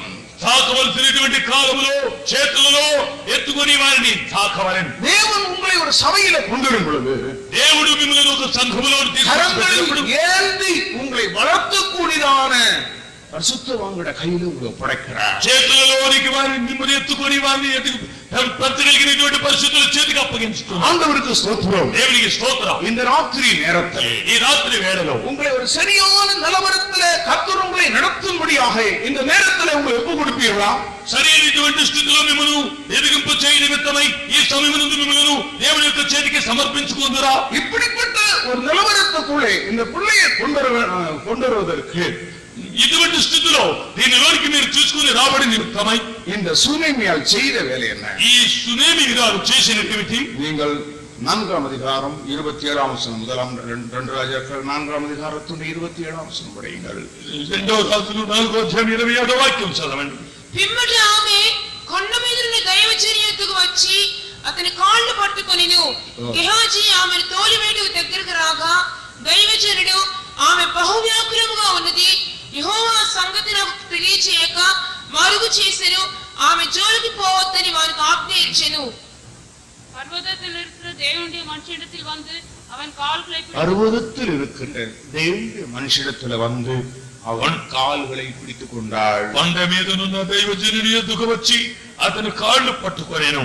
பர்வதத்தில் இருக்கிற தேவனுடைய மனுஷனிடத்தில் வந்து அவனுடைய கால்களை பிடித்துக் கொண்டாள். కొండ మీద ఉన్నటువంటి దేవుని జనుని యొద్దకు వచ్చి ఆమె అతని కాళ్ళు పట్టుకొనెను. அவருடைய இருதயம் மிகவும் துக்கத்தினால் நிரம்பி இருந்தது. அவருடைய இருதயம் மிகவும் துக்கத்தால் நிரம்பி இருந்தது. ఆమె యొక్క హృదయం మిక్కిలి వ్యాకులంతో నింపబడి ఉండెను. ஒருவேளை இவனுடைய ஆத்மா துக்கத்தால் நிரம்பி இருக்கலாம். ఒకవేళ మీరు ఆత్మ యొక్క దుఃఖమునందు నింపబడి நீ ఉండవచ్చు. பாவமும் பாரமும் சுமந்து சுமந்து உன் இருதயம் துக்கத்தினாலே நிரம்பி இருக்கலாம். పాపము భారమును మీరు మోసి మోసి మీరు వ్యాకులము చేత భారము చేత నింపబడి ఉండవచ్చు. ஒருவேளை உன்னுடைய ஆவிக்குரிய ஜீவத்தில் வளர்ச்சி இல்லாமல் நீ துக்கத்தினால் நிரம்பி இருக்கலாம். ఒకవేళ ఆత్మీయ జీవితమునందు ఎదుగుదల లేక నీవు దుఃఖముతో నింపబడి ఉండవచ్చు. உன்னுடைய வாழ்க்கையிலே எந்த முன்னேற்றம் இல்லாதபடியினால் ஒருவேளை உன்னுடைய இருதயம் பாரத்தினால் வேதனையினால் நிரம்பி இருக்கலாம். ఒకవేళ నీ యొక్క జీవితమునందు ఎటువంటి ఎదుగుదల లేనందువలన నీ యొక్క హృదయం వ్యాకులముతో భారముతో నింపబడి ఉండవచ్చు. நீ விரும்புகிற ஒரு அபிஷேகம் உனக்குள் இல்லாதபடியினால் ஒருவேளை உன்னுடைய இருதயம் துக்கத்தினாலே நிரம்பி இருக்கலாம். నీవు కోరినటువంటి అభిషేకము నీలో లేనందువలన ఒకవేళ నీ హృదయము వ్యాకులము భారముతో నింపబడి ఉండవచ్చు. நீ விரும்புகிற பரிசுத்த ஜீவியம் உனக்குள் இல்லாதபடியினால் ஒருவேளை உன் இருதயம் துக்கத்தினாலே நிரம்பி இருக்கலாம். నీవు కోరుతున్నటువంటి పరిశుద్ధ జీవితం నీలో లేనందువలన ఒకవేళ నీ హృదయమునందు దుఃఖముతో నింపబడి ఉండవచ్చు. ஆண்டவரோடு நெருங்கி ஜீவிக்க முடியவில்லை என்கிற ஒரு வேதனை ஒருவேளை உன் இருதயத்தில் இருக்கலாம். ఒకవేళ దేవునికి నేను సమీపముగా చేరలేకపోతున్నానే అనేటువంటి హృదయ వేదన నీ యొక్క హృదయంలో ఉండవచ్చు. சரியான ஒரு சபையை ஊழியத்தை நாம் கண்டுபிடிக்க முடியவில்லை என்று ஒருவேளை நீ வேதனையோடு இந்த நேரத்தில் வந்திருக்கலாம். సరైనటువంటి నిజమైన దేవుని యొక్క సేవను నేను కనుగొనలేకపోతున్నానే అని ఒక వేదన నీ హృదయంలో దుఃఖం ఉండవచ్చును. ஒருவேளை குடும்ப பாரத்தினால் உன் இருதயம் துக்கத்தினால் நிரம்பி இருக்கலாம். ఒకవేళ కుటుంబ భారము చేత నీ హృదయం దుఃఖముతో నింపబడి ఉండవచ్చు. ஒருவேளை வருங்காலத்தை பற்றிதான ஒரு பாரம் உன் உள்ளத்திலே உன்னை நெருக்கிக் கொண்டிருக்கலாம். ఒకవేళ వ్యక్తమైనటువంటి హత్తులతో ఉన్నటువంటి స్థితి నీ యొక్క హృదయమునందు అది భారము కాదు దుఃఖముగా ఉండవచ్చు. ஆனால் அந்த சூனேமியால் என்ன செய்தார்? అయితే సునేమి రాలేని చేసి அந்த தேவனுடைய மனுஷனுடைய பாதத்தை பிடித்துக் கொண்டார். ఆమె దైవజనుని యొక్క పాదములు పట్టుకొని ఉన్నది. அந்த தேவனுடைய மனுஷனுடைய பாதத்தை பிடித்துக் கொண்டார். ఆమె దైవజనుని యొక్క పాదములు పట్టుకొని ఉన్నది. ஆண்டவருக்கு ஸ்தோத்திரம். దేవునికి స్తోత్రం. இப்பொழுது நாம் எல்லாரும் ஒரே ஒரு காரியத்தை செய்ய நாம் கற்றுக்கொள்வோமா? కాబట్టి మనమందరూ ఒకే ఒక కార్యమును చేయడం కొరకై నేర్చుకునేది. நமக்கு வேற ஒரு வழியே இல்லை. మనకు వేరే ఒక మనుషుడే లేడు. நம்முடைய சகல பிரச்சனைக்கும் ஒரே ஒரு வழி. మనకు సమస్త సమస్యలకు ఒకే ఒక మార్గము. உன்னுடைய ஆவிக்குரிய பகுதியாயிருந்தாலும் சரி, உன் சரீர பிரகாரமான பகுதியாயிருந்தாலும் నీ சரி, యొక్క ఆత్మీయ భాగమై ఉండవచ్చును లేక నీ శరీర భాగమై ఉండవచ్చును. ஒரே ஒரு வழிதான் நமக்கு இருக்கிறது. ఒకే ఒక మార్గము మనకున్నది. அந்த பர்வதத்தில் இருக்கிறானே அந்த மனுஷனுடைய பாதத்தை பிடிவோமாக. మనము ఆ యొక్క కొండ మీద ఉన్నటువంటి దైవజనుని యొక్క పాదములు పట్టుకునేదముగా அசையாத பர்வதமாகிய சீயோனில் வீற்றிருக்கும் நம்முடைய இயேசுவின் பாதத்தை இந்த ராத்திரி வேளையிலே பிடிப்போமா? కదల్చబడినటువంటి సీయోను పర్వతము మీద ఉన్నటువంటి మన యేసు క్రీస్తు యొక్క పాదములు ఈ రాత్రి వేళ మనము పట్టుకునేదమా? அப்படியானால் நம்முடைய வீட்டிலே வந்திருக்கிற சாபம் மரணம் நீங்கி போகும். అయితే మనం ఇంటిలో ఉన్నటువంటి శాపం మరణము తొలగిపోవు. அவருடைய வீட்டிலே மரணம் வந்தது என்று சொல்லப்பட்டதே, ఆ యొక్క ఇంటిలో మరణము వచ్చిందని చెప్పబడి ఉన్నదే. நீ அவருடைய பாதத்தை பிடித்தால் నీవు ఆయన యొక్క పాదములు పట్టుకుని நிச்சயமாய் அவர் உன்னோடு வருவார். నిశ్చయముగా ఆయన నీ యొద్దకు వచ్చును. அவர் உன்னோடு வருவார். నీతో ఆయన వచ్చును. அவள் எலிசாவுடைய பாதத்தை பிடித்தவளினால் ఆమె ఎలీషా యొక్క పాదములు పట్టుకుని ఉన్నవల్ల அந்த சாவு இருந்த இடத்துக்கு எலிசா போனார். ఆ మరణము ఉన్నటువంటి తోటికి ఎలీషా వెళ్ళి ఉన్నాడు. ஆண்டவருக்கு ஸ்தோத்திரம். దేవునికి స్తోత్రం. லூக்கா 19:9 படிக்கும்போது మనము లూకా సువార్త 19వ అధ్యాయములకు వచ్చినప్పుడు இயேசு வீட்டுக்குள்ள போனபொழுது యేసు ఇంటిలోనికి వెళ్ళినప్పుడు அங்க என்ன வந்தது? అక్కడికి ఏమి அங்கே వచ్చింది? சாவு வரவில்லை, అక్కడికి మరణము రాలేదు. அங்கே ரட்சிப்பு வந்தது. అక్కడికి రక్షణ వచ్చింది. இன்றைக்கு உன் வீட்டிலே இயேசு வர விரும்புகிறார். ఈ రోజు కూడా మీ ఇంటిలోనికి యేసు రావాలని నేను కోరుకుంటున్నాను. உன்னுடைய குடும்பத்தில் இருக்கிற சாபம் வியாதி எல்லாவற்றையும் உன்னை நீக்கி నీ యొక్క కుటుంబంలో ఉన్నటువంటి పాపము వ్యాధులంతటిని తొలగించి உனக்குள்ள ஜீவனை உண்டாக்கும்படியாக, నీలో జీవము కలుగు உனக்கு చేయడం, அறிவுள்ள ஜீவனை தரும்படியாக, సంపూర్ణమైన జీవము కలుగు உன்னுடைய చేయడం, கண்களை திறக்கும்படியாக, కన్నులు తెరచు నిమిత్తమై உன்னை நேர்மையான பாதையிலே நடத்திக் கொண்டு போகும்படியாக యథార్థమైనటువంటి మార్గములతో నడిపించు నిమిత్తమై இதோ கிறிஸ்து நம்முடைய மத்தியில் எழுந்து இருக்கிறார். ఇదిగో క్రీస్తు మన మధ్యలో వచ్చి ఉన్నారు. எல்லாரும் ஒரு நிமிஷம் உங்களுடைய கால்களை முடக்குங்கள். అందరి మీ యొక్క మోకాలను కొద్ది నిమిషములు పట్టుకునండి. ஒன்றே ஒன்று, ఒకటే ఒకటి அவருடைய பாதத்தை பிடிப்போம். ఆయన పాదములను పట్టుకుందాం. அவருடைய பாதத்தை பிடிப்போம். ఆయన పాదములను పట్టుకుని நம்முடைய இருதயத்தை அந்த பாதத்தில் ஊற்றுவோம். మన యొక్క హృదయం ఆయన యొక్క పాదములు ఎందుకు కృమరించేది? உங்களுக்கு என்னென்ன துக்கம் வியாகுலம் இருக்கிறதோ அதெல்லாம் அந்த பாதத்தில் ஊற்றுங்கள். మీకు ఏ ఏ దుఃఖములు భారములునవో అవన్నీ కూడా ఆయన యొక్క పాదముల మీద కృమరించండి. ஆண்டுடைய சமூகத்தில் நீங்கள் எப்படி ஊற்றப் போகிறீர்கள்? దేవుని యొక్క సన్నిధిలో మీరు ఏలాగూ కృమరించబోతున్నారు? 2ஆம் அதிகாரம் 18 வசனங்களை படிக்கும்போது విలాప వాక్యములు 2వ అధ్యాయం 19వ వాక్యము చదువుతున్నప్పుడు அவருடைய பாதத்தில் ఆయన యొక్క పాదములను நம்முடைய இருதயத்தை தண்ணீரை போல ஊற்றுங்கள். మీ హృదయమును కన్నీటిని నీళ్ల వలె அவருடைய சமூகத்தில் இருதயத்தை தண்ணீரை போல ஊற்றுங்கள். ఆయన యొక్క సన్నిధిలో మీ హృదయమును కన్నీళ్ల వలె నీటి వలె కన్నీళ్లు పోయండి. ஏன் தண்ணீரை போல ஊற்றுங்கள் சொல்லுகிறார்? ఎందుకు మీరు నీటి వలె కన్నీటిని కుమరించమని చెబుతున్నాడు? பிரியமானவர்களே, ప్రియులారా, இந்த கப்பு நிறைய தண்ணீர் இருக்கிறது. ఈ యొక్క కోపా నిండుగా నీళ్లు ఉన్నాయి. இந்த கப்பு நிறைய எண்ணெய் இருக்கிறது. ఈ యొక్క కోపా నిండుగా నూనె ఉన్నది. இது ரெண்டையும் தரையில ஊற்றி பாருங்கள். ఈ రెంటిని భూమి మీద పోసి చూడండి. ஊற்றி விட்டு ஒவ்வொரு பாத்திரத்தையும் பாருங்கள். పోసి వేసి 2 పాత్రలు ఒక్కొక్కదాన్ని చూడండి. இந்த தண்ணீர் ஊற்றின பாத்திரத்துல தண்ணீர் இருக்காது. ఈ నీరు పోసినటువంటి పాత్రలో నీరు ఉండదు. ஆனால் இந்த எண்ணெய் இருக்கிறதை ஊற்றி விட்டு பார்த்தால் மறுபடியும் அந்த எண்ணெய் இருக்கும். అయితే నూనె ఉన్నటువంటి పాత్రను పోసివేసిన తర్వాత ఆ పాత్రను చూస్తే ఇంకా దాంట్లో కొంచెం నూనె ఉంది. எப்படி அவருடைய சமூகத்தில் இருதயத்தை ஊற்ற போகிறாய்? నీవు ఎట్లు ఆయన యొక్క సన్నిధానములో నీ హృదయమును కుమరించబోతున్నావు? தண்ணீரை போல் నీళ్ల వలె உன்னுடைய இருதயத்துல கொஞ்சம் வைக்காதே. నీవు నీ హృదయమునందు దేనిని ఉంచుకొనవద్దు. கொஞ்சம் கூட உன் இருதயத்தில் மறைவிட வேண்டாம். కొంచెము కూడా నీ హృదయమునందు మరుగై ఉండకూడదు. கர்த்தருடைய பாதத்தை பிடி. ఆయన యొక్క ప్రభు యొక్క పాదములు எல்லோரும் இப்பொழுது கண்களை மூடி கர்த்தருடைய பாதத்தை பிடியுங்கள். అందరూ కనులు ముచ్చుకొని ప్రభు యొక్క పాదములు పట్టుకునండి. உங்களுடைய இருதயங்களை அவருடைய பாதத்தில் ஊற்றுங்கள். మీ యొక్క హృదయమును ఆయన యొక్క పాదముల యొక్క కృమరించండి. அவர் உங்களோடு வரப்போகிறார். ఆయన మీతో రాబోతున్నారు. அவர் மரணத்தை நீக்க போகிறார். ఆయన మరణమును அவர் తొలగించబోతున్నారు. ஜீவனை தரப்போகிறார். ఆయన జీవమును ఇవ్వబోతున్నారు. அவர் ஆரோக்கியத்தை தரப்போகிறார். ఆరోగ్యమును ఇవ్వబోతున్నారు. அவர் சத்தியத்தை தரப்போகிறார். ఆయన సత్యమును ఇవ్వబోతున్నారు. அவர் ஊழியத்தை தரப்போகிறார். సేవను ఇవ్వబోతున్నారు. அவர் சபையை தரப்போகிறார். ఆయన సంఘములో చేర్చబోతున్నారు. அவர்களுக்கு ஒரு ఐక్యத்தை தரப்போகிறார். మీకు ఒక ఐక్యతను ఇవ్వబోతున్నారు. எல்லாவற்றுக்கும் மேலாக అన్నిటికంటే పైన நமக்கு ஒரு பரலோகத்தை வைத்திருக்கிறார். మనకు ఒక పరలోకమును చేయనాడు. அதற்காக நாம் எல்லாரும் அவருடைய பாதத்தை பிடிப்போமா? అందుకొరకై మనమందరము ఆయన పాదములను పట్టుకొని இயேசுவே என் வீட்டுல வாரும். యేసయ్యా నా ఇంటికి రమ్ము. என் சரீரமாகி இந்த வீட்டுக்குள்ள வாரும். నా యొక్క శరీరమును విమోచించు నిమిత్తమై రమ్ము. என் இருதயமாகி வீட்டுக்குள்ள வாரும். నా యొక్క హృదయమైనటువంటి ఇంటిలోనికి రమ్ము. என் சாவை மாற்றும். నా యొక్క మరణమును మార్చుము. என் நாட்டத்தை நீக்கும். నా యొక్క எனக்குள்ளே ஜீவனை தாரும்.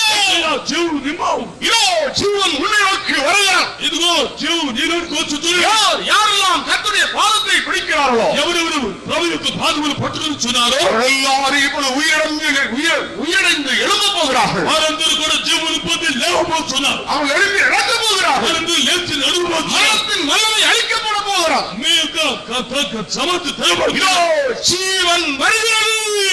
జీవం వచ్చుతున్నది. நாம் ஜீவனுக்குள் பிரவேசிப்போமாக. ఆ జీవములో ప్రవేశించడం ஆண்டவர் நமக்கு உதவி செய்வார். దేవుడు మనకు సహాయం చేయనుగాక. దేవునికి అసాధ్యమైనది ఏదీ లేదు. దేవునికి అసాధ్యమైనది ఏదీ లేదు. నీవు నమ్మిన ఎడల దేవుని మహిమ చూచెదవు. ఆయనే సమస్తమును చేయువాడు. నీవు నమ్మిన ఎడల దేవుని మహిమ చూచెదవు. ఆయనే సమస్తమును చేయువాడు. స్వస్థపరచును పూర్ణముగా. వ్యాధులన్నీయును నలుగును. స్వస్థపరచును పూర్ణముగా. వ్యాధులన్నీయును నలుగును.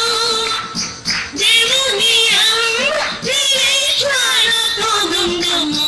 కాపాడును సదాకాలం. దేవుని నిరీక్షణతో నుండుము. కాపాడును సదాకాలం. దేవునికి అసాధ్యమైనది ఏదీ లేదు. దేవునికి అసాధ్యమైనది ఏదీ లేదు. నీవు నమ్మిన ఎడల దేవుని మహిమ చూచెదవు. ఆయనే సమస్తమును చేయువాడు. నీవు నమ్మిన ఎడల దేవుని మహిమ చూచెదవు. ఆయనే సమస్తమును చేయువాడు. దేవునికి అసాధ్యమైనది ఏదీ లేదు. దేవునికి అసాధ్యమైనది ఏదీ లేదు. నీవు నమ్మిన ఎడల దేవుని మహిమ చూచెదవు. ఆయనే సమస్తమును చేయువాడు.